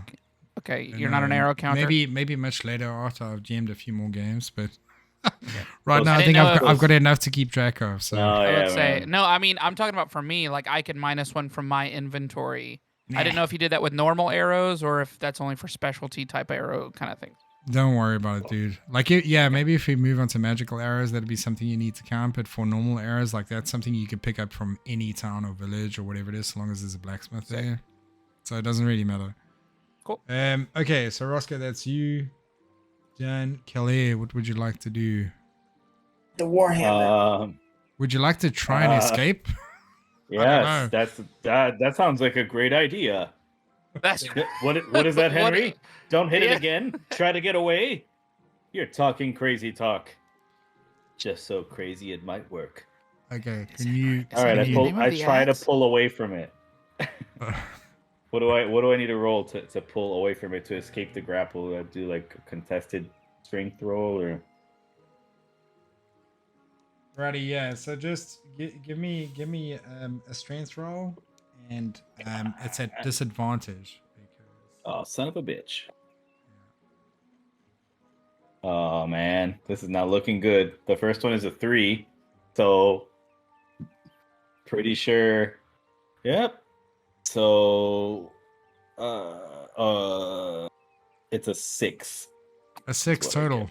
A 6 total, yeah, with disadvantage. Okay, awesome. Like Okay. as you start pulling and kind of striking down at this beast, your hand is like on the inside of this beast, and you're trying to squash anything that you can feel, and you're pulling, and you can feel like there's some movement in your arm, but then it just pulls you back in, and it's got you Son of a bitch. solidly stuck. Damn it. Well, Is there anything else you can do? yeah, man. As my bonus action, I'm gonna use Second Wind to regain some hit points, so I don't die. Sweet, sounds good. Let me see. It's a D10 plus my fighter level, so a D10 plus 1. Oh my god, this better be a good roll, because it could totally be a 1. All right, 8. So 9 total. I get 9 hit points back for that. Sweet. Dope. I feel refreshed. Roll it Dope up, City. man. Yeah. So much so that Back even up- the back cut on up the to full arm health. that you got from the arrow has now disappeared. Wow. I'm not So- bloody. I thought we already healed that. I have to heal it again. Damn it. All right. That's your It's turn. messing me up. Orsic, give us what you want to do, man. This thing is like, Kelly is like elbow deep in this thing's mouth, and it's holding on to him, and it's literally taking enough hit points from right now to kill almost every person in the party. So it's like, if all those hit points were stacked, it would kill any one person in this party. So like, Yep. let's see what we can do, man. Is my blueness having any effect yet? No, you're just blue. You're just like I'm super bright blue. Yeah. I'm just By the a- way, during my turn, I was surprised by that. I was like, blue. I just wanna say Thanks for noticing. Thanks. Arrested Development. He says that in 6 seconds. Yeah, I Hey. say thanks for noticing. That's what I think. Thanks for noticing. Thanks for noticing. We're gonna go Warhammer again. Sweet. Rock that Warhammer, dude. That definitely hits. Hammer. Nice. Okay, so take the 18 off of that.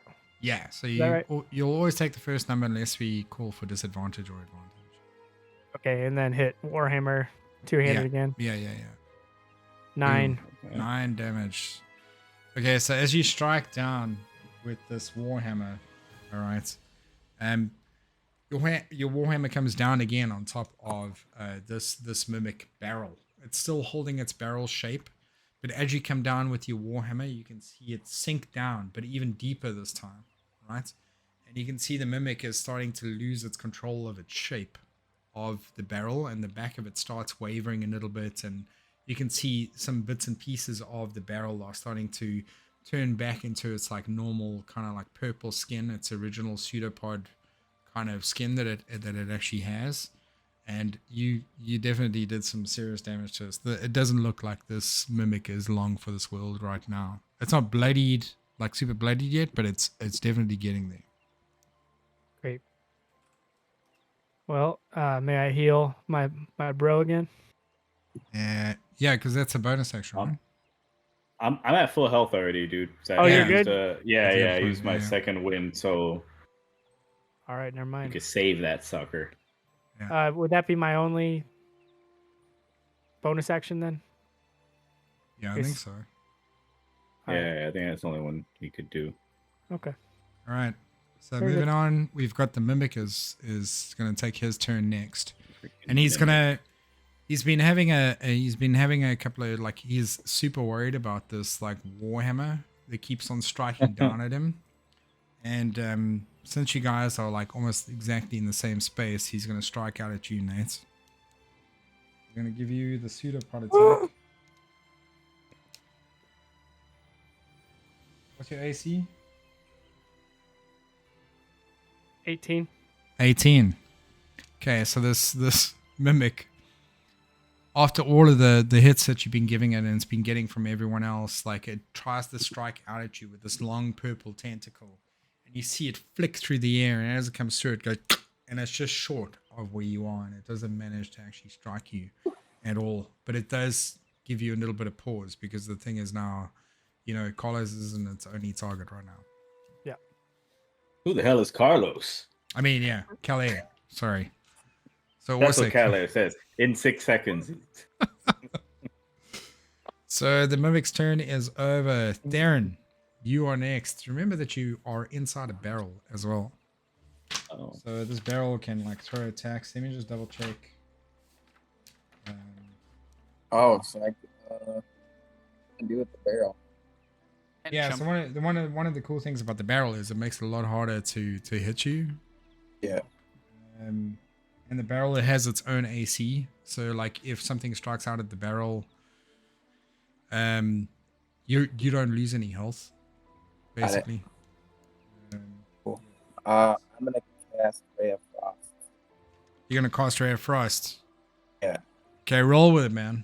So as you're sitting there in your little go-kart of a thing, you reach out your arm to try and cast Ray of Frost on this mimic, and as you do, your arm hits the inside of the rim of the barrel that you're sitting in, and it kind of knocks your hand out of the way, and the Ray of Frost kind of like bounces off the barrel, and like inside the little thing, it dissipates against the ceiling. Balls. Is there anything else? You said balls. Balls. Balls, sir. Balls. 6-second balls. Balls. Big heavenly balls. 2 minutes for balls. Yep. All right. Roscoe, you're up, man. All right. It's the worst Same. when you miss on your turn, dude. Same story. It's the worst. Again, second. That's Same I story. know. So you're gonna go with a short bow. Shorbo. Roll. Hey, Roscoe, why is that bow was so short? cocked. With short dirty, arms. dirty 20. Dirty 20. It definitely Ooh. hits. All right, and then is it 1/6 now? Since I No, I you still forgot got to sneak go- attack because it's engaged with everyone else. oh, okay. You could do that So- thing every turn, man. That's the So that's what rogues are all about. 2d6. Okay, it's just 7. Just a 7. You should have like a modifier too for that though, dude. I did. like- oh, okay. I- okay. I rolled 2d6. It was 2 3s. Or I'm sorry. Or Okay, wait cool. a second. Yeah, I did my modifier wrong. I'm sorry. Okay. It'd be like a +3 for you or something like that. Yeah, I rolled 2 3s, which was 6, 7, 8, 9. I did 9 that time. Sorry. You did 9 that time. Yeah. Okay. Sorry. Yeah, I don't know why I take thought that, +1. Take that, mimic. You bastard. My fault. All right. As you strike with your short bow, that arrow strikes true, right? Yes. This barrel is looking dilapidated already based on, Oh. on like the Shazam. Warhammer. Sorry. Shazam. The I gentle, mention- sultry voice echoes through the It's chamber. Sultry.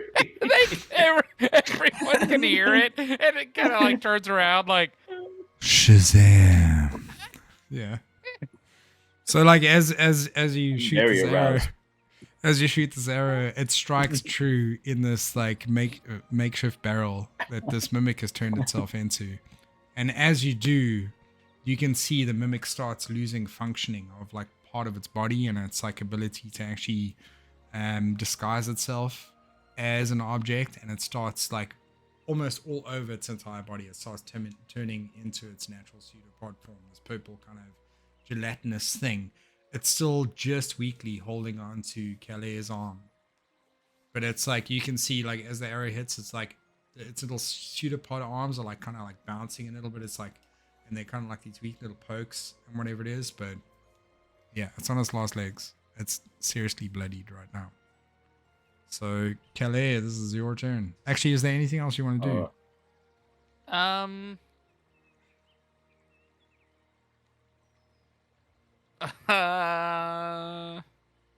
No, I'll stay where I'm at. No, okay, Calais. So can I attack it right now, or do I have to like get free in order to attack? I'd say based on the information that I just gave to Roscoe, it might be a good idea just to try and attack this thing. Because you can see that it's like on its last legs, like it's not long for this world. What I mean is like if I try to attack, do I have to do something to like free my axe first, or like can I just hit it? No, you attacked it earlier with one arm in. Yeah, so I think your axe wasn't that deep Okay. into it, and it was in Okay. its wooden form, and at this stage, with all the damage that it's taken, Oh, then I'm gonna hit this son of a bitch then. yeah, so you can withdraw your axe and like go again. I got a 8. You got an 8. An 8. Okay, so as you withdraw your axe to bring it over your head and try and swing it over, it kind of hits you in the back of the shoulder. Not too hard. So it doesn't My actually shoulder. hurt you. It's okay. It just Not kind too of hard. On my shoulder. it just kind of bumps off of you and His a little bit butt's off a of your scratch. yeah. It just bumps off of your armor a little bit, and you're like, The flesh "Oh, wound. jeez!" Yeah, and you don't actually manage to strike the mimic. Henry, you son of a. Yeah. Henry's like, This is not my fault. I'm not the one with arms. and we're gonna move on to. Did you want to do anything else? Sorry, dude. No, that's fine. That's all I wanted to do is hit myself in the shoulder. Okay, cool. Orsic, you're That's up, my man. more than enough. We do the guiding bolt. No. Yeah, go for it, man. So just hold Holy on, crap. hold on a second. Here. Yeah, cool. Go for it, man. What does the 120 feet mean? 120 distance, feet like- is your range. How so, far like, you could do it away. Yeah, from yeah. it. So in Is this that always particular, going to be the same for that attack? yeah, for guiding bolt, yeah, that's the range that you have. So in this particular instance, I would have probably asked you to take disadvantage, but that doesn't really matter because you hit it with both. So it Cool. doesn't matter. 21 and Great. 25. So you get to hit with a 21. Guiding Yeah. bolt. Level 1. Ooh, man. Okay. Wow. Do you want Holy to crap. describe how you make this thing explode? What kind of bolt are we talking? Is it a like Well, it's- a arrow bolt or is it a lightning bolt? Kind of No, so it's a bolt of your choosing, but it's of magical origin. So it's like it's something that comes out of your hand. You know, kind of Okay. like you see in those shows when they like cast, or like even like Street Fighter, Hadouken, and then this like something like that. That would be like. So it's a similar to Hadouken. It doesn't I have to go- be. I'm just using it as an example. Can I go yeah and 5 like arrow looking but blue lit bolts shoot out of my hand and Absolutely. go straight into this mimic and just kind of fester for a minute. It punctures it and then it just blows up all over Carlos. But he's safe. Okay, cool. So as you lift your hand and you take this moment just to like center yourself a little bit, and you're like, this is it, we know that it's going to be ending soon, and you release the bolts from your hand, and these like 5 blue shining sparking arrows just come out of your hand, like just of this ethereal make. They go into the depths of this mimic, and you can see it sinking into its body, and its eyes start going. It like starts going a little bit funny. Its mouth starts going a little bit weird, and actually releases Calais' arm at that very point. And it's like it's just so shocked with what's going on, and then at the very moment that it just finally realizes that it got hit with some magic, it explodes all over the room. Calais is covered mostly in gelatinous goo of purple nature, and it kind of spreads around. Theron also has a little bit on his shirt. I don't know how pleased he's going to be about that. Not happy. It's a And nice shirt. Not gonna say a thing. It's a nice Orsic gets a little bit on his armor as well. Roscoe is at the back, and he is happily not in the range of this explosive goo that has just come from this mimic. You guys have cancelled the mimic. It is dead. Jesus, that's a brutal fight, man. Yeah? That was a rough mimic. Who touched that thing? Who the? Wait a second. That was rough for you guys? I mean, That was tough? Anyways, well, Surely it tired was of- not the seasoned DM that just went in and touched a random thing. yeah. I was wondering as soon as you walk to it, in my mind, I'm like, rule number 1 when you walk into a room. Don't and, like, touch. You guys Just- just touched everything in the other room. You got shot by- Because it wasn't mimic chest like. Ah. Because we knew it was go-kart bugs. Yeah. You Go guys. bugs. Speaking of go-kart bugs, I'm gonna towards the door. Also, Remo, just so we don't get too far ahead, would you like to give us like a max amount we can move, like so you can visualize where we're at, like I think 50, 50 feet. in best practice, unless you guys like discuss it, try and stick together. So Okay. if you're gonna like say, for instance, like maybe just say like, okay, dudes, like the fight's over. Should we like move on and go and find out what else is happening here? And then like everyone kind of moves with you.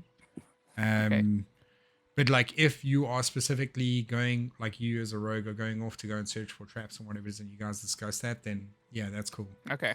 But yeah, All right, everybody.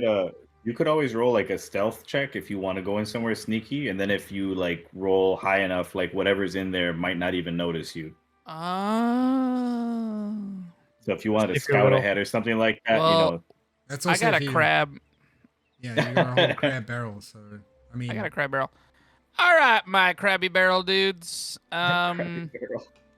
Let's shell shock our way out of here and figure out what the heck's going on. But I will say, I think the same thing that was happening to Orsic, right? Orsic, did I say that right? yeah. That's right. That's right. The whatever he drank with that wine is in these barrels, and these gnomes probably drank it, and we gotta do something about that. Maybe So that's why I don't they're know if not any. listening. They're not seeing things right. Yeah, I don't know if any of you guys know how to like charm people's minds, not with your sock puppets. That's ridiculous. You never know. Gnomes might like sock puppets. That's gross. I might be That able is to do something. disgusting. Oh, yeah, with your What? blue skin, you got some blue. You got some blue magic. Got Well, you some guys are discussing I this. can I just do. take like a white handkerchief out of my a big handkerchief out of my backpack, and I just start like wiping the goop off my face, and I just let everybody know. Can we please go back to the stream? I feel so dirty right now. That could be a good place to debrief. Yes, please. All right, I can be down for that. Let's stream it. Go What into are we the doing? stream. Not gonna go complete the mission to get these gnomes. No, We we can come still. back to the We're just gnomes. getting cleaned off. Just need to get clean, man. I'm gonna stay in the cave. Okay, staying here. first of all, can Orsic Oh, son of a bitch. and Calais please give me an acrobatics check? I knew it. I knew going down that thing would be a bad idea. I'm just covered in goop, man. Can't live like this. Man, all right. Give me an It's acrobatics okay. check. I have a -1 in acrobatics. Don't worry, guys. Let's It see. is a 5.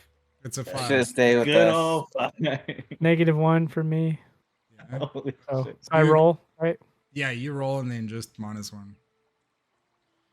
There you go. So you get a 15. So very kind of I don't know, almost ballerina-esque. You know, Orsic manages to run up to the edge of this thing, and he realizes, oh shit, there's a steep drop here. I just realized.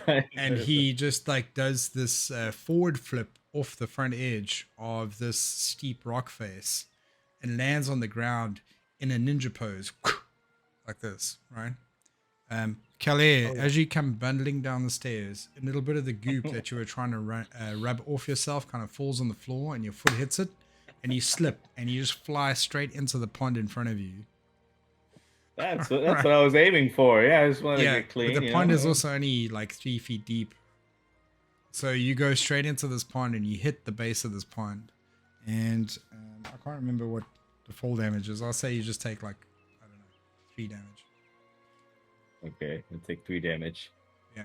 And now you're waddling in the pond.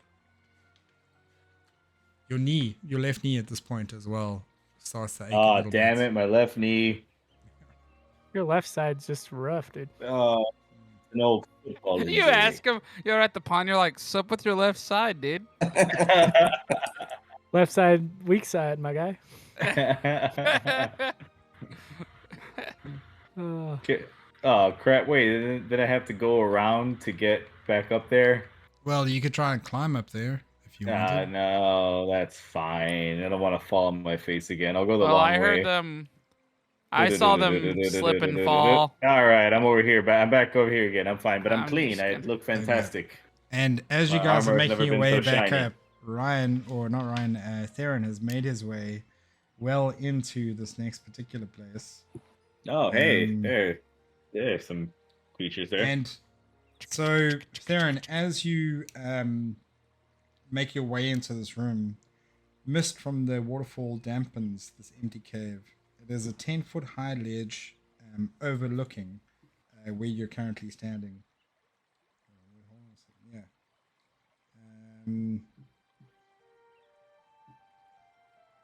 And then what you see on top of the ledge, because you can see in the dark, plus you've got these orbs following you around, and there's no way you could be sneaky about this.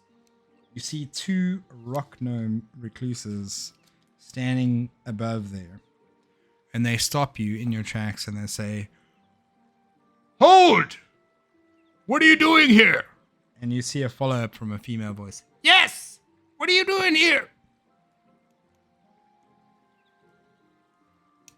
What would you like to do?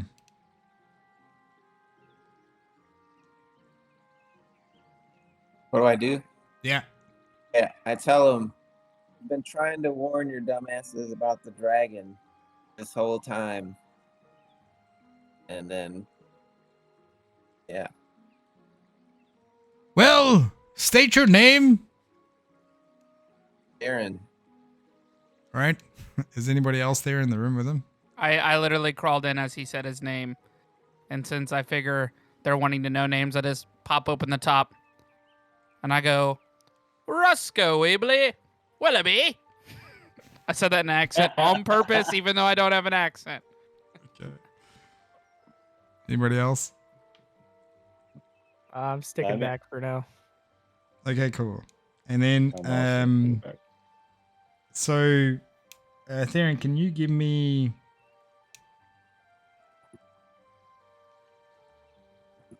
So essentially what happens here is they kind of look at you and they eyeball you. They look at each other and they're like, they don't know what the hell's going on here. And they look back at you and they're like, "Prove you are who you say you are." And the girl follows up with, "Yes, Prove you are who you say you are. We've had danger around these parts. You get the sense that the interaction that you just had has possibly got something to do with why they're so wound up. Yeah. I asked my halfling bro to vouch for me. Okay. Roscoe? I say, I'm like on the back and I was like, yeah, that's definitely his name. And well, and I just pull out the hammer from my sack and I go, my name's on my hammer. And then I put it back. Okay, cool. And essentially the thing that they're trying to understand is like that you guys aren't the thing that's been attacking gnomes in this cave. So they relate to you the story about like they've started missing gnomes, and they fear for the life of the rest of the gnomes in this We place. tell them. We yell. Loop sent us. People And then I say like, I say to them, I was like, have you guys been drinking that wine in the other room? We just killed a mimic in there, and wine that was coming out tripped up one of our buds. Mhm. He's all trippy because he drank that wine. Have y'all been drinking that wine? and so they kind of respond to you, and their eyes kind of like widen at the fact that you mentioned this mimic, this beast that was like one of the wine barrels. They go, "Lo, you rid us of the beast that was attacking our cave?" Yes, I did. Yes, I did most of the work. I mean, I did a lot. So Right. So you see the female one look at you, and she's like, she gives you a little bit of the winky winks. I'm like, ma'am, Similar, I'm sorry, I'm height. taken, ma'am. Similar size. So she like the male responds, I am Pog of Nomengard. And the female responds, I am Ula of Nomengard. And she gives you another little wink. And they kind of like relay I'm not looking at her. No. She knows your secret. Goes back into the bug barrel, the bug cart. I just close.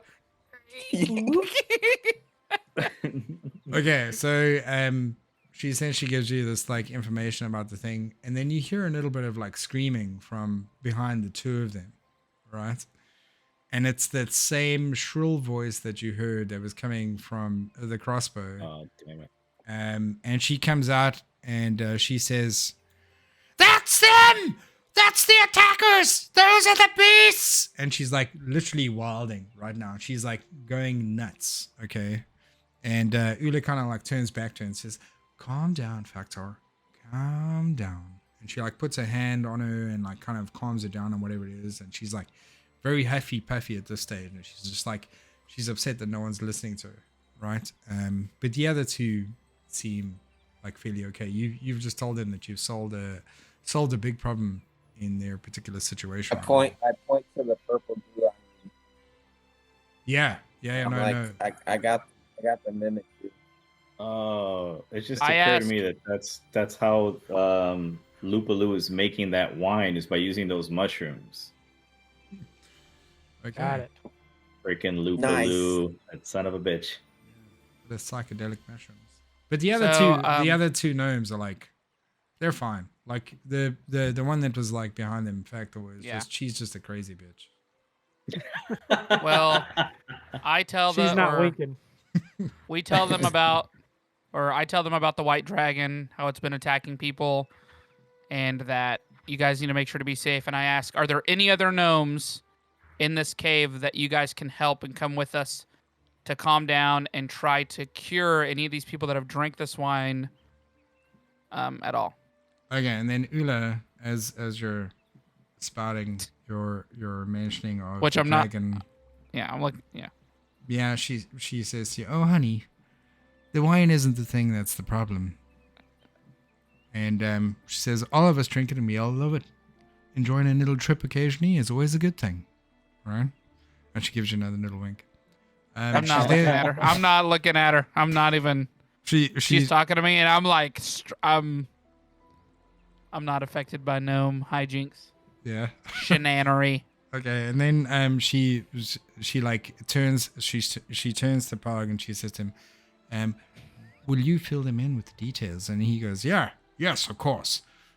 And he kind of like says to you, "Well, thank you very much for helping us solve this big problem. We've been losing people quite readily in our gnome garden. We've only got 20 gnomes here so far, and losing one means a lot. Yeah, and that's why they're holding on to this crazy factor woman." But then he says, "We have another problem, though, and perhaps adventurers like yourselves could help us."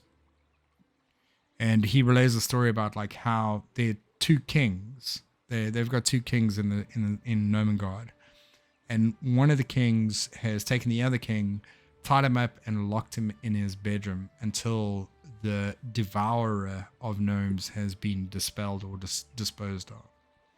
So they say to you, could you please come with us and inform the king of your great heroic deeds, so we may live at peace once again within our community. I say yes, and I get out of the crab bucket. You get out of the crab bucket. Okay, as you get out of the crab bucket. No, I'm kidding. Yeah. Okay, so the two of them like kind of then are gonna like usher you along through to like where the kings and everything are, and they're gonna take you across this bridge. They kind of tell Factor to, just like chill out and whatever it is, and in fact Ula has like one of those little gourds on her belt. She pulls it out and she like pours it into Factor's mouth, and she like sips it up and whatever, and then after a few moments she starts to like chill out a little bit, and as she's walking past you guys, she kind of missions down the pathway that you came, and as she's walking past you guys, she gives you this like, and she grunts a little bit at you, and she goes back to her crossbow. The other two are going to walk you across this rickety ass bridge that is strung across here. Let's be careful on this bridge. Looks a little rickety. So, I did not move my thing. Somebody moved it for me. Yeah, no, I'm just gonna wait. You are on top of one of the gnomes, so like they're supposed to be ahead of you. Yeah, I thought she's looking at you. I'm gonna wait until one person crosses at a time. Well, I'm both still gnomes in have my gone crab across. barrel. I will cross. What'd you say, Remo? Okay, how much do you weigh? How much do I weigh? Yeah, as a big beefy human fighter. How Wizard, I would get out of your crab bucket. How much can I weigh without breaking this? I think you need to find that out by testing it. I don't know how much. I went across. Let's just say I weigh about 230 pounds. Okay, so as you make your way across this bridge, I'm a big guy, man. I got lots of armor. So Theron, did you try and go across at the same time that he was going across? No, I went across first. Only 15. He was so fast. It is in the blink of an eye. Okay, cool. So with the spidery barrel legs or whatever it is, and the nimbleness of this of this barrel that you're riding in, you've managed to master the controls of this thing, and you zip straight across with a little bend in this rope bridge. But as Calais tries to walk across this thing, the thing just starts dipping down lower and lower and lower and lower until the rope is actually stretched so much that the underside of the rope bridge is touching the water just below the bridge. And just a little wet. I'm still just good. a little wet. And then you make your way up the other side. You have to just like climb up to the other side, but you meet the other two dudes. When he's done crossing. Yeah. When he's done crossing. Okay. When he's done crossing. I'm trying to move I myself. make my way across, and I'm over here. Yeah, you're so light it doesn't matter. You just go ding, ding, ding, ding, ding, like the gnomes. I'm a very light man. You carry all the weight in your skills. All right. Well, I gave it a go. Yeah, all right. Also, as you go across, you're a bit of a beefy character, but it doesn't bend down as much as it does when Calais decided to take a move across. So it goes down maybe a quarter of the way. All right, so you guys make it into this room, and inside this room, you see Pog and Ula are standing there. And Ryan, are you actually walking in there? Yeah, man. We're going in. Okay, cool. So as you walk in there, you get struck by spinning blades. I'm in a bucket still. Yeah, so it's going to hit the bucket, right? And as it hits the bucket... Everybody's okay when it hits the bucket. That's what happens. Everybody's fine. Hopefully I didn't kick the bucket. No. You might Nice. need to... That would be unfortunate.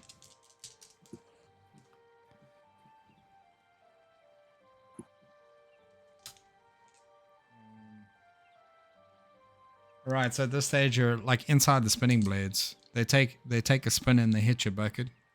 All right. It makes a huge dent and it cuts off 2 of the legs. And then on the second turn of the blade, because like you're in the middle of these blades, right?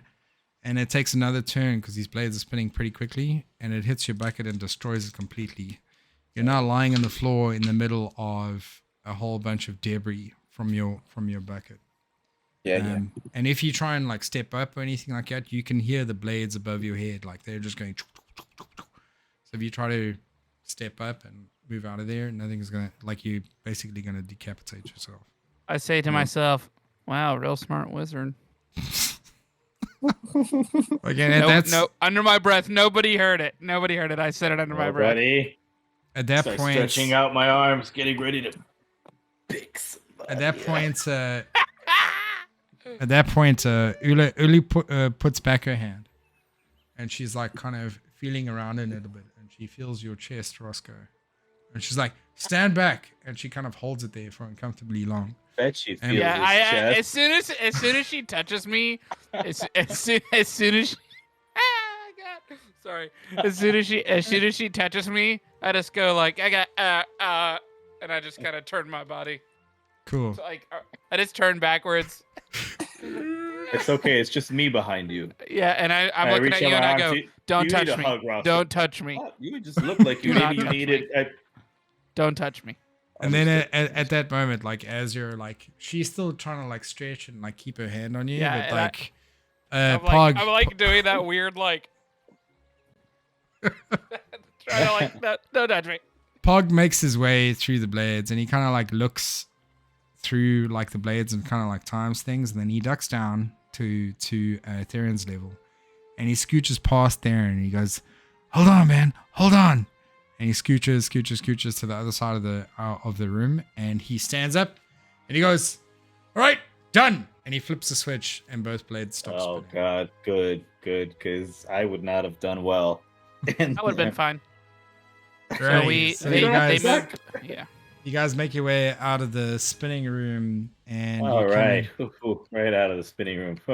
yeah. Wow, And you make your Careful. way- Careful, make your way wizard. into this, and nobody touched my chest. I'm a chaotic wizard. Yeah, It's a you're little something. chaotic. You make your way into this particular Therein lies room, the problem. and this is it looks like a workshop. It's like a mess of a workshop. So you know, like somebody who's like they just have like bits and pieces of everything like hanging up everywhere, and you can hear an argument between 2 of these rock gnomes, like, and they're like kind of like fighting with each other, and The lovely language they have. yeah, well, it's just because it's high pitched and kind of far away. I know. And they're talking Just about let me believe that that's their language, okay? I just Okay. want to believe that. fair enough. But like you start understanding their strange, squeaky language, and from it comes that like they're arguing about 2 solutions for their kings, and the one is invented sanity ray, and the other one wants to build something called a straitjacket, which has never been heard of before. And they're busy arguing about like which idea is the best idea, right? So these two guys kind of like realize that you've come in, and they're super excited that they've got new people there, and they introduce themselves as Fibblestib and Dabbledob, and they try and rope you into this discussion about which idea is a better idea, whether it's the the sanity ray, or whether it's the straitjacket. And they kind of fill you in about what's been happening with the 2 kings, and they also tell you that the one king's name is Korbaz and the other one's name is Nerkly. And they say that Korbaz has basically gone like insane ever since this beast has entered their realm, and he's locked up and glued Nerkly to a chair inside their bedroom, and they're trying to figure out a solution to try and solve this problem, get the kings back out of the bedroom. I mean, that's domestic violence.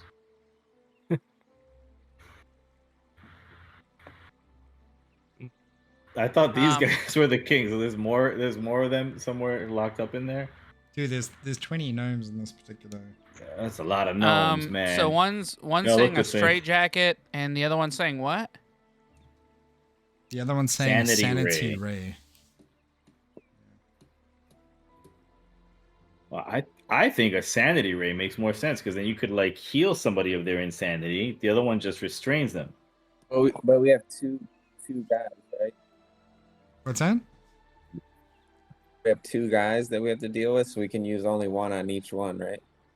Well, they when they One. mentioned you the story, they said that like King Korbars was the one Yeah. that seemed to be going insane because of what was happening to the rest of the gnomes. He was so concerned that his husband was going to get eaten by this thing that he locked him up in this room. And they say if you can help them with the kings, that they will give you a magic item. I say, Okay, I Yeah, do this we're every gonna day. help you. Help with the dragon. Oh yeah, Well, you what if two we gnomes. just tell him that we? There's a that we dragon, killed and the be thing? careful. There's a dragon. Be careful. You two rock gnomes. Be careful. Yeah, I so just wanted to warn you. That's what we're here to do. Pog turns to you and says, "Thank you very much for informing everyone. I'll take up that mantle from here." Ula turns to you and says, "Don't worry, he's a Okay. bit grumpy sometimes." And then she winks. She gives him I just another I just look at I just look at the guy gnome, and I'm like, okay, and that's all I interact. Yeah, so do you guys want to Um, have a look around this workshop or? Yeah, I definitely. Yeah. I'm looking at the tools. I'm looking all over the walls. Okay, Yeah, cool. I'm looking over at Ula and I lean forward and I say, "You know he's single." And then you just hear like an audible sigh from her. She goes, "Oh." She's kind of like excited about the idea that this like very very sexy looking halfling is in her space and that he's. I mean, look at that mustache. Yeah, she's down for this, and he's lashing a crossbow and a short sword. Like this is what dreams are made of. Because she's a military person, right? So Right. Yeah, of course. yeah. So can you give me? Which way are the kings? I'm sorry, dude. Go ahead. Yeah, I was just asking if you guys wanted to search as a workshop. Yeah, Yeah, I'm we gonna wanna look search at Yeah, it. the that'd be workshop. great. Yeah. So I guess can you guys give me an investigation check? You can choose 2 people to do it. I'll do it. I'll do I'm it. doing it. I'm super gonna do it. I No, am you're not gonna very do Lula. smart. So, oh, geez, wow. you're gonna be busy. I already rolled. I You're already gonna rolled. find something, that's for sure. Okay, so Trey, we got your roll. Who else is rolling? 16. I What think do I you click should. on? Initiative or Investigation. Investigation. So on your character sheet, there'll be like a list of skills to the left-hand side. In that list will be investigation. You can just click on that. Usually, you'd want to pick the people with the highest if we're doing a group thing, which I'm a rogue. So yeah, but okay, so I see strength, dexterity, constitution, intelligence, wisdom, charisma. Yeah, So so right in right that- next to that, like there's It's like another smaller text. smaller piece of Yeah, text yeah, that yeah, gives you. yeah. I got it. I Okay. should do it because I'm like a 5. Yeah, he's smart. Mm. Oh, son of a bitch. I'm a 0. Glad we didn't do that. So how much did you Yeah, get, yeah, Trey? I'm not smart either. I got 16. 16. Holy shit. Okay, so between the two of you, you kind of both are like looking around the room, whatever it is, and Roscoe, you've noticed this first. You see that there's like there seems to be a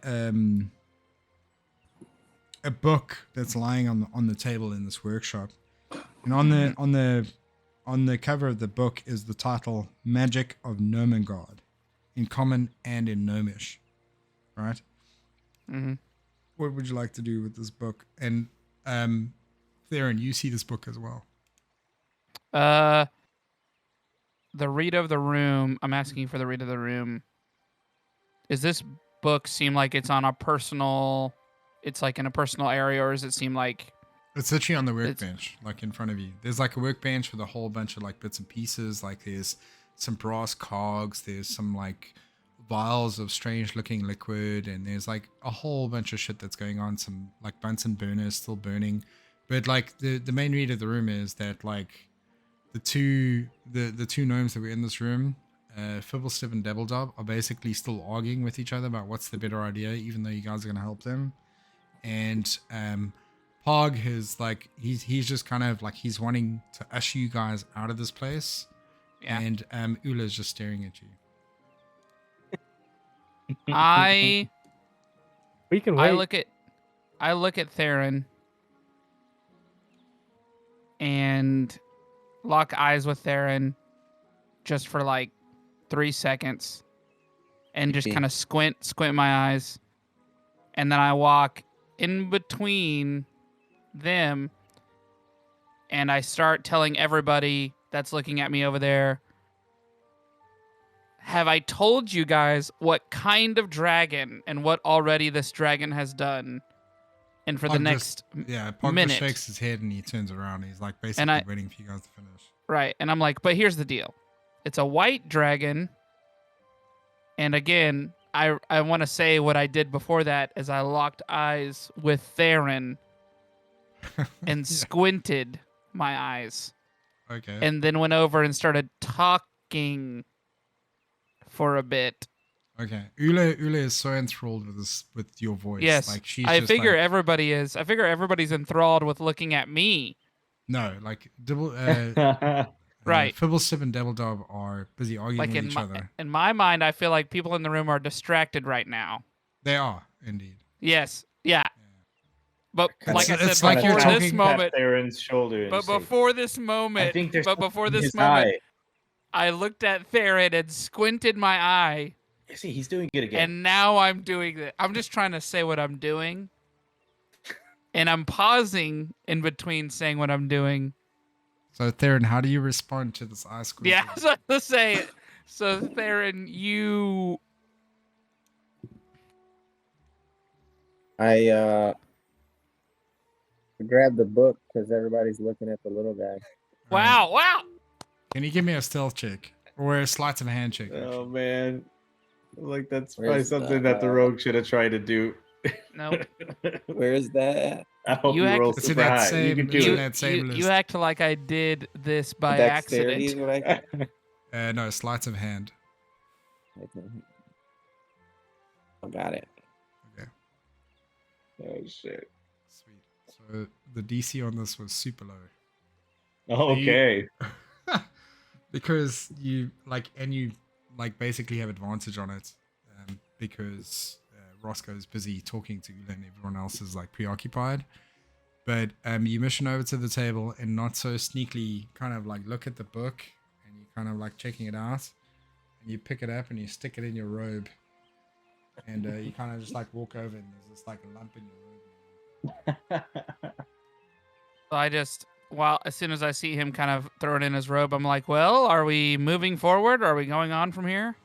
And then Ula says, "Tell me the story again. Your voice is so beautiful." I Pog just is like cough. I just, Pog is like shaking his head. He's like he's been trying this action on Ula for like a long time, and you seem to just no. walk in and like just sweep her off her feet straight away with no response. He's like, yeah, whatever. So yeah. I would say she must have heard him saying Shazam seductively in the other room. That's what did it. Yeah.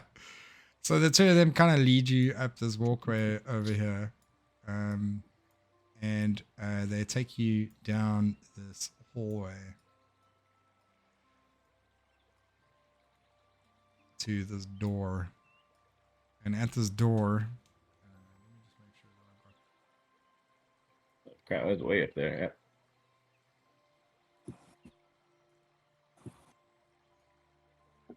All right, and at this door, you can hear like there's some like commotion on the other side of the door. You can hear a little bit of arguing. You can hear Nerkly, or what you imagine the voice of one of the kings to be saying, "Just let me be, just let me be." And you can hear the other voice saying, "No, we need to keep you safe. The kingdom of Nomengard must succeed at all costs." And like there's this crazy shit that's happening on the inside. What do you guys want to do? I push in between them both and go up to the door and be like, King Corbus, My name is Roscoe, and me and my merry men have come into your kingdom and found the mimic hurting all of the gnomes in here. And we have met up with so many of the gnomes in here and talked to them and tried to ease their pains, ease their hearts. And now we're here at your door. And then to tell Ula comes you. up behind you and then like kind of gives you a little bit of a body rub, and she goes, "It's true." All right. Can you give And me I a was like- persuasion? Can you give me a persuasion check? Right.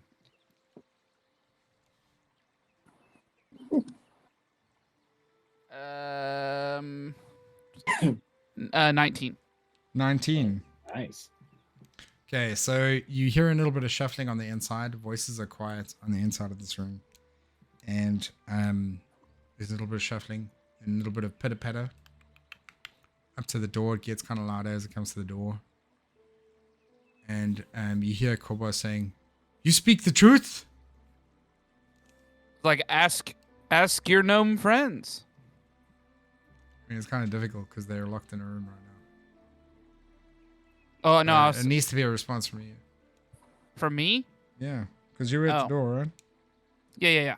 I was like, yes, we do speak the truth. Okay, cool. And on that, he like basically just goes like, "It seems that it's wonderful that this thing has been removed from their kingdom." And he whips open the door and he says, "Oh, thank you so much. My life was almost at an end, you know, and my wonderful husband could have died easily." And you see, as you look over Korboz's shoulder, that Nerkly is strapped down to a chair with thick rope. Plus, he's glued to the chair. You can see like the remnants of the glue kind of like coming off the chair. So not only is he glued, but he's rope tied to this chair. I feel like this When is he- like a private moment that we're intruding on. When he opens the door, I say, "Well, there's the guy that put his life on the line for you." And I point at Kalir and I said, "You go give that man all the love you got in your body for putting his life on the line." So I Then kind you- of go to his side. I'm in the room and I go to his side and I say, and I point and I say, "That's the man, Kalir." I the still man who have put his slime life on in the my line. in my Yeah. armor. There's slime in here. Really. And I burst out, "Yo, Holmes, it's Kel Air." I pulled up to the Up to king's. Elzebah, 7 hour reader. Yo, Okay, cool. it's Kalir. So That's good. this is the door. It's open. You see Korbaz over here, and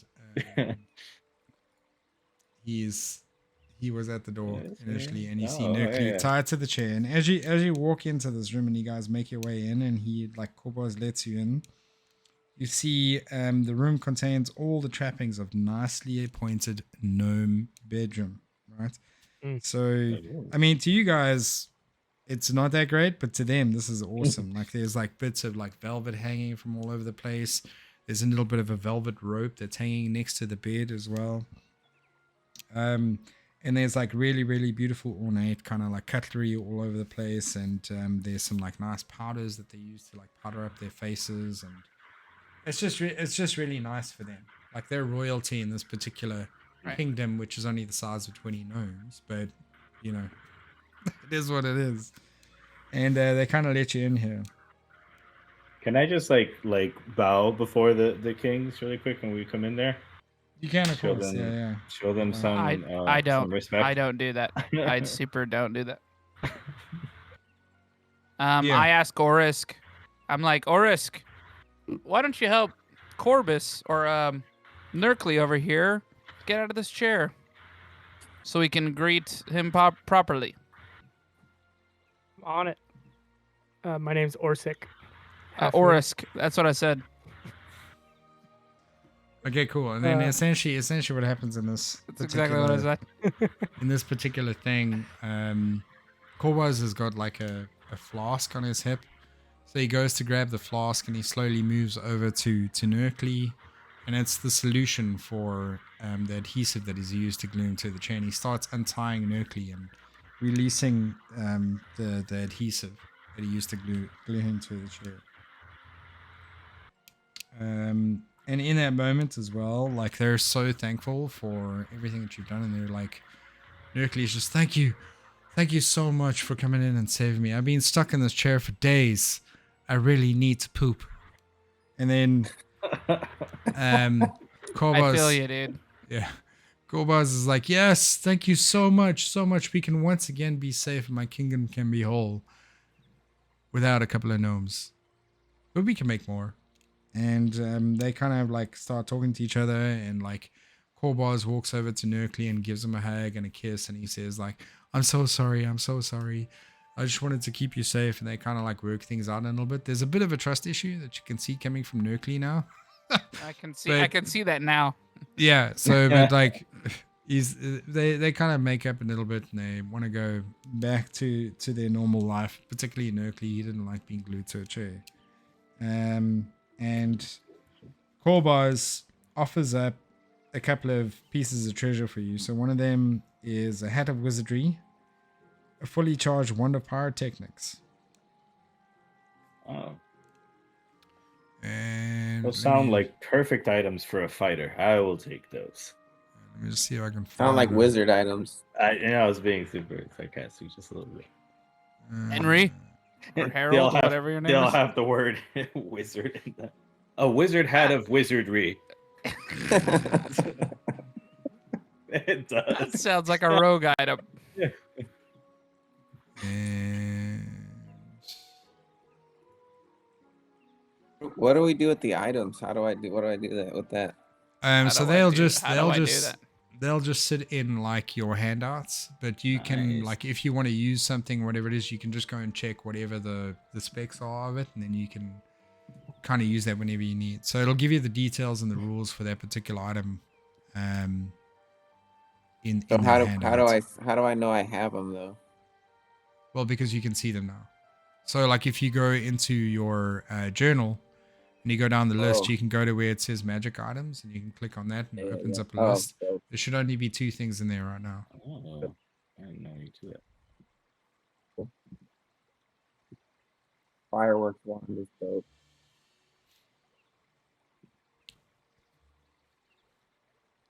Alrighty. And then as you guys are finishing up, Pog kind of like walks in, pushes Ula a little bit. He gives her like a little soft shove because he wants her to notice him, and walks up to King That's how you Korbas do it. and King Nerkly and says, Sires, these men not only saved our kingdom, but they brought word of a white dragon that is flying around the area. We need to be I even say more careful. To myself, I was like, he stole my line. But nobody could hear it. I just said it to myself. Okay. And so he releases this information to the kings, and Korbas says, "No, that was my last piece of solvent." And you guys can basically do whatever you would like. Now, if you want to go back to Fandlin, check some stuff out, or whatever, you basically are done. here. I say to the kings, I'm like, hey, I'm really glad we could get rid of that mimic for you. Mhm. And man, thank you so much for these gifts. Yeah. But I think the thing is, like, these are great gifts, but I mean, paying in gold to people that aren't wizards kind of might be nice. I feel like we did a great job here. And I don't know if you had any You're gonna end spare up gold to glued to a give chair. to. I don't know if you had Only any spare gold some for kind just of some poor knowledge old. you could impart to us. Yeah. So In the form of gold pieces. So you, in your vision of these 2 kings, the crowns that they're wearing are made of steel, and their cloaks are patchwork. So they've surrounded themselves with really beautiful things, but you get the sense that you're asking for So money where there isn't silver? any. Silver pieces? You're also I'm asking for kidding. money from the wrong person. They didn't asked- send you on this quest. I asked the kings if they'll give Ula to our Roscoe as payment. No. I immediately, well, Okay.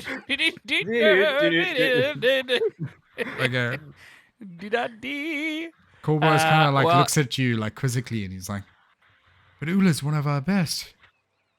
Yeah. And sorry. I'm Ula's already like, gone. I'm like, la, la, la, la, la, Ula's la, like, la, yeah, I'm la." down. I'm down. She's 100% down for the situation, but the king is kind of like a little bit struck with this. But they are, just to let you know, there are a couple of other things, other spaces that you can go back and visit to try and find some extra things. But your gold is not here. It's with Harb and Westo. Yeah, I was just Right, trying to get. so I was I just trying to say we- squeeze him. Say we bail and go Try to squeeze it. to the people, get our gold. Okay, cool. So you guys want Yeah, a I mission agree. back to Before To they realize Fandolin. we stole their book. Yeah, I Yeah, say man, I I say we just go feel- back. Which I feel terrible about, by the way. Okay, cool. We go back to Fandolin. I Yeah. told Ula where Roscoe resides. No, well, you don't know where I reside. You have no idea. Amazing. Ula wrote that piece of Stonebrook Inn. information down very quickly. Yeah. No, what the crap? He doesn't have to roll for any of this.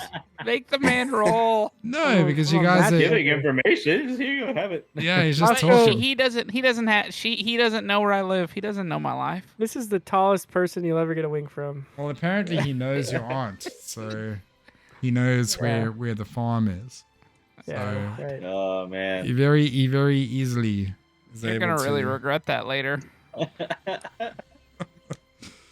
Okay, so like I as think this is like the beginning of a really beautiful love story. You know, like you Yeah. explaining this story to your children one day. Oh, yeah, quit talking Your about you and mother- your sock your puppet mother, and move on with she your was- life. She was really go getter, you know. Your aunt used to wink at me. yeah, buddy. So No, her eyes permanently like that, dude. as you make your way back to Fandolin and you come back down the trail and you go along the stream again and you come back into the south end of Fandolin. This camera app is trash. And you make your way back into Fandolin. Theron, you start looking at the book that you picked up from the workshop. Let me just try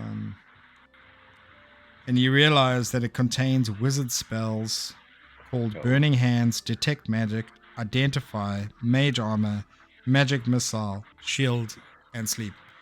I think you've That's got some all of in those. that book? He has Yeah. all of those already, except for Identify. That's a new one that he doesn't have, Yeah, which is a good one. yep. You could So identify those- stuff. Those are all the spells in there. Plus, you get the hats of wizardry. Plus, you get the wand of pyrotechnics. And you make your way Where back. they had those, but no gold. That's so weird. They make things, dude. They don't make money. Yeah, well. Man. And then, so you make your way back to where would you like to go here to kind of follow up with Harvin Wester? We gotta go collect our boys. Yeah, gold. Yeah, I gotta go find collect the dude and that get our money. money. All right, okay. So you make your way to the town hall, all right, and you go into the town hall. There's no one there. Then realize that like what you had read on the note before on the job board was the fact that he'd be at his house. Right. So Yeah. Right. you guys can make your way back to the house. What would you like to do? Taking away. Okay, we also I'm had to headed. drop I'm off- headed to the house. We're also supposed to drop off the shrooms. Yeah, Oh, yeah, y'all we do have the that. mushrooms, y'all, too, Y'all yeah, go ahead. Yeah, Y'all go ahead. I'm going to the But house. we're supposed to go together, man. No. Come on. We're I doing- mean, that's what y'all think, but I'm So- going to the house. So which group splits and who's going where? Yeah. Got one we- dude going by himself, I guess. Can we To the all go to the house. house and then all to the inn? Son yeah, of a let's gun. do that. Dang Go to the house Okay, cool. together So and you collect arrive, the gold together. you arrive at the house and what do? You knock on the door? I knock on the door. I go up and knock on the door. And I Okay. grab him and chuck him backwards so he goes in last. Can't be Okay, seen cool. by the person that answers the door. Okay, so then like as you knock on the door, you can hear some like shuffling behind the door. You can hear this voice saying, "Hold on!" And you can hear like Oh, boy. it comes down some like stairs and runs up to the door. And in the door you can see like a little square frame, like kind of like at head height of people that are normal heights, not gnomes or dwarves or halflings. But Kelly, you can see this like little window, and you can see go, and it slides open, and you see the face of Harbin Wester behind you. It's kind of like an oldish looking dude. He's kind of a little bit rotund.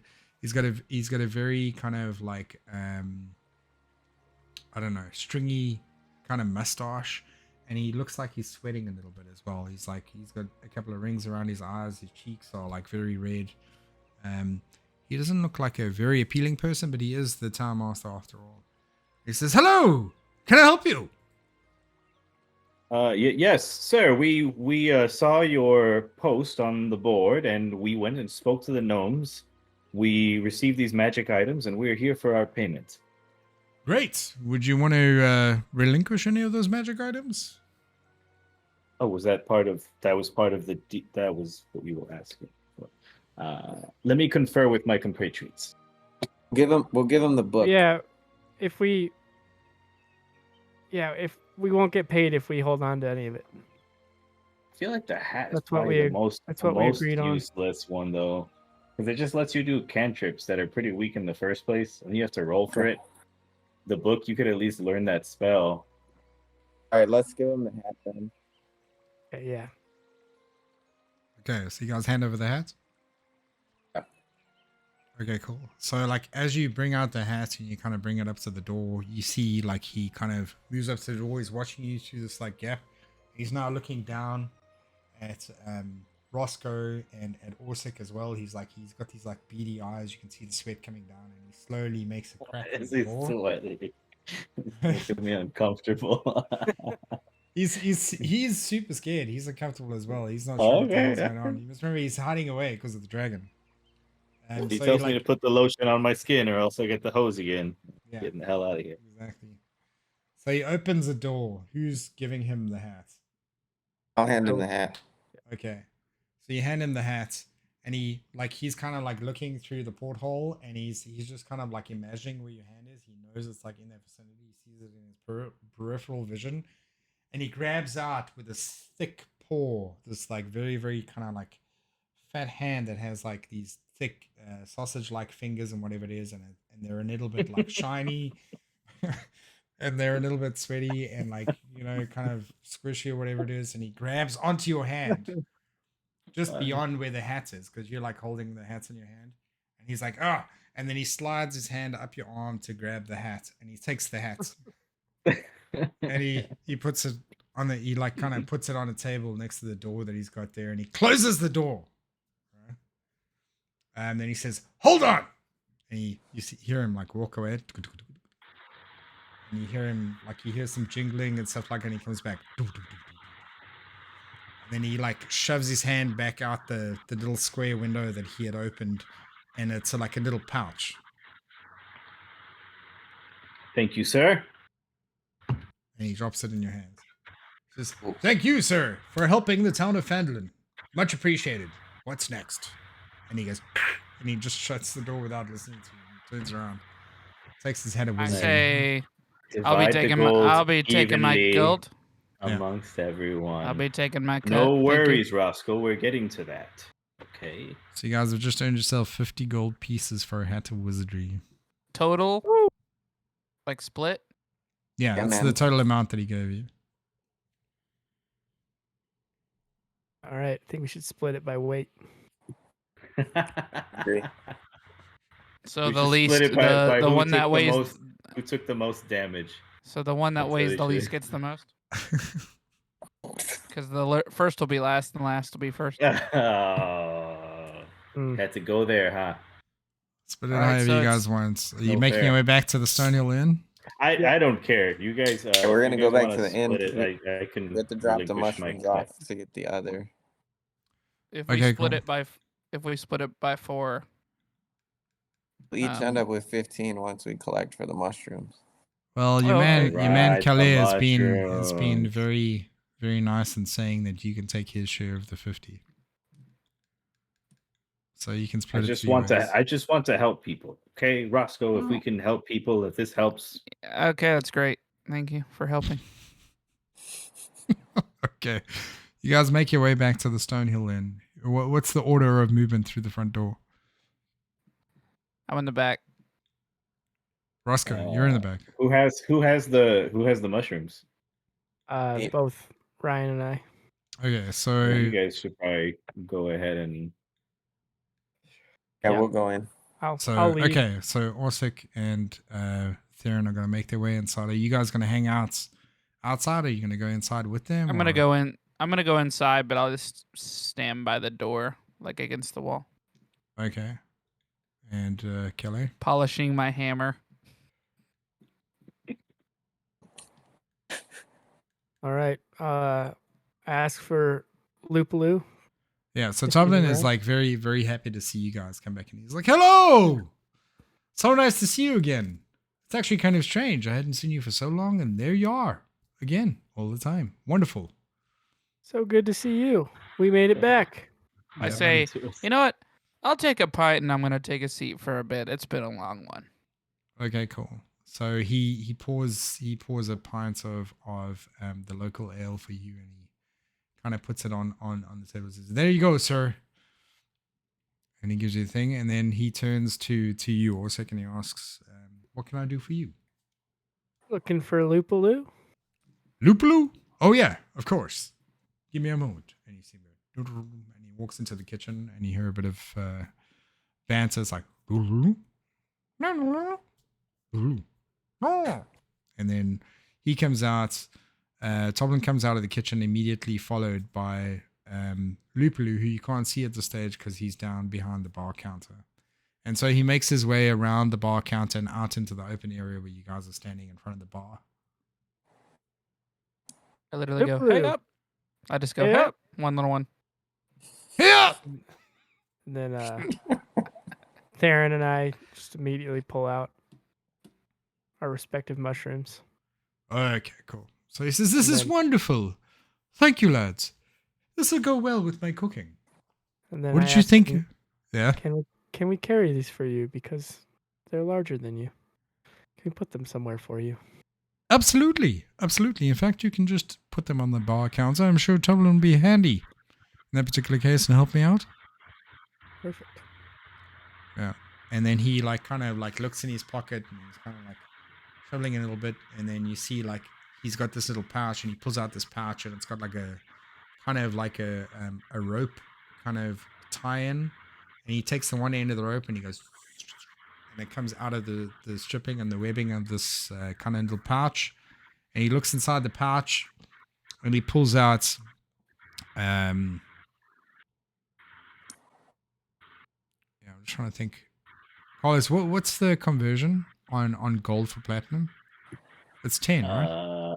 I think it's 10. I think it's 1 platinum is 10 gold pieces. Yeah, so he takes out this piece of platinum and he goes, "For your troubles," and he hands it directly to you, Orsic. And then he takes the little piece of string that he took It's out, actually- he ties it back It's actually in. 5 gold is 1 platinum. Okay. 5 gold is I don't 1 know why they platinum. would do that. So it's Yeah. I don't know. So then he takes out platinums. 2 platinum platinum. coins. And he gives How them many directly platinums? to you, Orsic. And then he ties up his little purse again. And then he puts his purse back in his pocket. And then he kind of steps on his toes, turns around like this, and he goes, and he runs past the bar, and he goes in behind the bar, and he chats to Toblin, asking him to help him with the mushrooms. And Toblin kind of follows him with the mushrooms into the kitchen. Toblin comes back out. Perfect. good old Lupaloo. Yeah.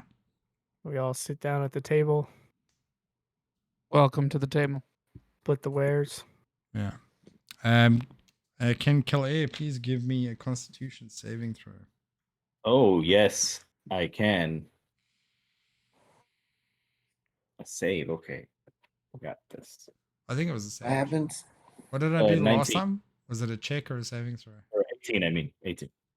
For drinking, it's a save. Was it a save? Yeah. Okay. Cool. Yeah. And what'd you 18. get? What'd you get this time? 18. 18. Okay. So essentially what's happened is that in your battles with the mimic and being covered in the wine and all this kind of stuff, it's turned that DC up a little bit, especially now that the tea has had some time to settle in your body. And at that very damn it, he moment, spiked my tea. as you're walking towards the table, everyone else is sitting down around the table, and you're kind of looking at this table. Hold on a second here.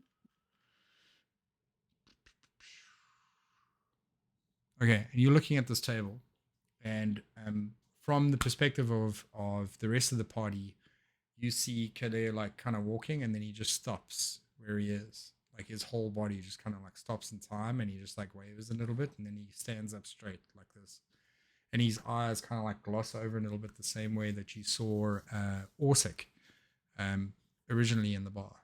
Okay, and then as he's standing there, Kalia, what you see is like where the table once was and where your friends were sitting around this table. Your friends start turning into trees, and they kind of grow up and out of the ground, and the roof of the inn kind of fills out like this, and it builds out, and it turns into the canopy of these trees. And as you're looking around, there's just trees like everywhere, right? And it's like you're in the middle of this forest, and you kind of get the sense that your body is moving, and you're slowly moving through this forest. The table itself also just clears away. It kind of sinks into the ground and makes a way like you're in this like forest clearing. As you're making your way through this forest clearing, it kind of opens up into like these ruins. Okay, and it kind of reminds you of something that you've seen before, that you've heard about in some other stories. And as you're making your way up there, like you see like a kind of a degraded like kind of sign that's kind of like tilted, and it's only been held up by like one nail and whatever it is, and across the front of this cracked sign is bored in the name Thunder Tree. Okay, you make your way through this, and then all of a sudden, as you're making your way past the sign, your image, like the image of this like memory shifts, and then you're all of a sudden inside this ruin.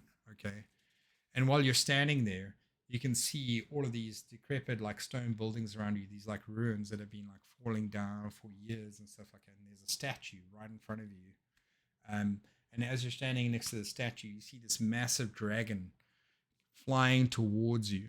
Okay, and like while you're standing there and this dragon is flying towards you, you kind of draw your axe to make an attack towards this dragon as it comes down towards you. And then at that very moment, the dragon comes down, hits the statue, and the statue falls over, boom, and on top of you. Okay, and it crushes your left leg. And in that moment, while you're lying there in pain, you see the visage of Sildar, the knight, kind of like stepping over you, and he's trying to move the rock away from your leg and try and drag you away from this particular area. And at that very moment, again, as you're feeling the pain of the statue that crushed your leg, you get sucked back into the inn, and now you're standing in front of everybody, and everyone's kind of like, "What do you guys want to do with the situation that you've seen him in?" I'm just looking at him, and be like, "What's up with everybody tripping? That's weird. I just keep drinking that, ale." And Calais, like the sense that you get, very similar to Orsic's sense, is that like it wasn't really a vision, but it was more of a hidden memory that you have somehow uncovered through the help of the wine. Yeah. Guys, I don't feel so good. I'm gonna stop you right there. I want to stop you right there. Split up the gold. Here we go. Split her up. Everybody gets their share. So how much we got? 60 total? Can I throw up on Roscoe? Is it possible? Yes. You Something can I if you do? like, yeah. It's just- Go for it. Yeah, I just Can you kinda give me a look- performance check, actually? Let's see what happens. If I see him about to throw up and and I can see it, I'm already scooting out of the way and I'm like, goodbye. I don't know if you'd have Sleek- enough time for this particular. Oh, if I saw it coming, I'd be slipping on out. That's a 13. 13. That's a very solid performance check for puking. So that's a projectile vomit. Okay, can we have Roscoe give us an acrobatics check or an athletics check, actually, just to get out of the chair? I accidentally rolled it in a thing full of dice, so give me a second. It is all the dice. I All rolled a Acrobatics, you said? 365. 9. 9. As you try and make your way out of the seat in the like at the table that you're sitting at, you're trying to like break away. But because you have to like take a little step off the seat and then hit the ground and then run, there isn't enough time for you to make an evasive move. And the vomit from Kalia is projecting towards you in a direct stream about like this thick. It's coming straight for your face, and it hits you directly in the middle of your head. You're now covered in. That's like the size of his head. That's like a full. You're not covered in vomit. You I drown. literally, Oh God, I'm so sorry, Roscoe. I just have Oh. my hand out waiting for the gold. Oh. And What gold? Man. Like he doesn't have any gold. He literally. I'm told holding you, my hand out to the table, covered in puke. I have my hand out, and I just say, "Give me my split of the gold." Well, it's 2 platinum pieces, so there's no way to really split them. No, one person can keep the 2 platinum and then take 10, and then the rest can be split between me and one other person. This guy is super sharky. 20 gold. Don't act Very like I don't know sharky. how to split my gold. Does It's up somebody to give you me guys. the 20 Like, gold? You can handle that. I think you can probably handle that offline. So for now, basically, so Kalia, that's the vision that you've had. So for the next Um, 2 weeks, I have to sit with puke on my body. Yes, yeah, you do. pretty much. This Orsic, is the- you this is you the had your cost. vision. Theron, like you had that message delivered to you originally. So those are the kind of the things that you need to start thinking about. You know, kind of like what your task is from here. You got a couple other quests that you need to cover, but I think that's where we will leave it for tonight. Could we like plan didn't to die. take like a long rest at the inn since Yeah. we're here? Yeah, We've absolutely. had a Yeah. heavy day of adventuring, and I have to get this puke cleaned off of me. Mhm. I'm the only one that has to get puke cleaned off of me. Yeah, so in that action, Tomlin says we're running a little bit low on water because no one's been going out to grab it because of the dragon sightings, but there should be enough for one person to have a bath. For what? To do what? To have a bath. Oh, yeah. I make Yeah, my go way ahead. up there. Yeah, go ahead and let him do it. While he's doing that, I poop in his bed under the covers Okay. while he's cleaning up. It's gonna be That's a how I dank, end that before I go for a long rest. Cool. It's gonna be a dank surprise for you. Oh man, And he's not gonna know who it is. It could be a gnome. it's gonna poop, be it the could have been a world's dwarf. tiniest poop. Yeah, it's who gonna- is thinking it's of gonna- poop that small? A Come gnome. on. Yeah, it's gonna I be know. like a poodle poop, just like Rabbits. It'll be like little rabbit pellets. Like, oh, You know what? who could have done such a thing? I'm gonna eat something that's gonna make me just like totally hardcore diarrhea all over. Oh my God. All right. I poop in his bed and I take a rest, but that's how I'll end it. okay, cool. Sounds good. I kill Roscoe, and that's how I end it. You can't. It's not nice. Henry just goes crazy in the middle of the night. I'm just being who I'm supposed to be in the game. Henry Yeah, grows well- legs and makes his way to Roscoe's room. I've seen many, many things and been around many, many people, but rarely have I been around someone with such little shits. The definition of a little shit. You little shit. Yeah, Yeah, buddy. Well, this was that's my fun. patience. Well, I'm happy that you guys enjoyed it. Yeah, And man. Good to job, the- Remo, dude. You did a great Yeah. job. Yeah, that was thanks. good. For a group your first time, that's fantastic, man. thanks, man. I appreciate it. And Having a good to time. everyone who is watching the stream, those who came in and left and enjoyed this wonderful time with us, please see us again coming up another 2 weeks from now, I think. And let's try and get this thing rolling. Let's see what happens to Roscoe. Let's see if any of the others start regaining some of their memories. We'll see you then.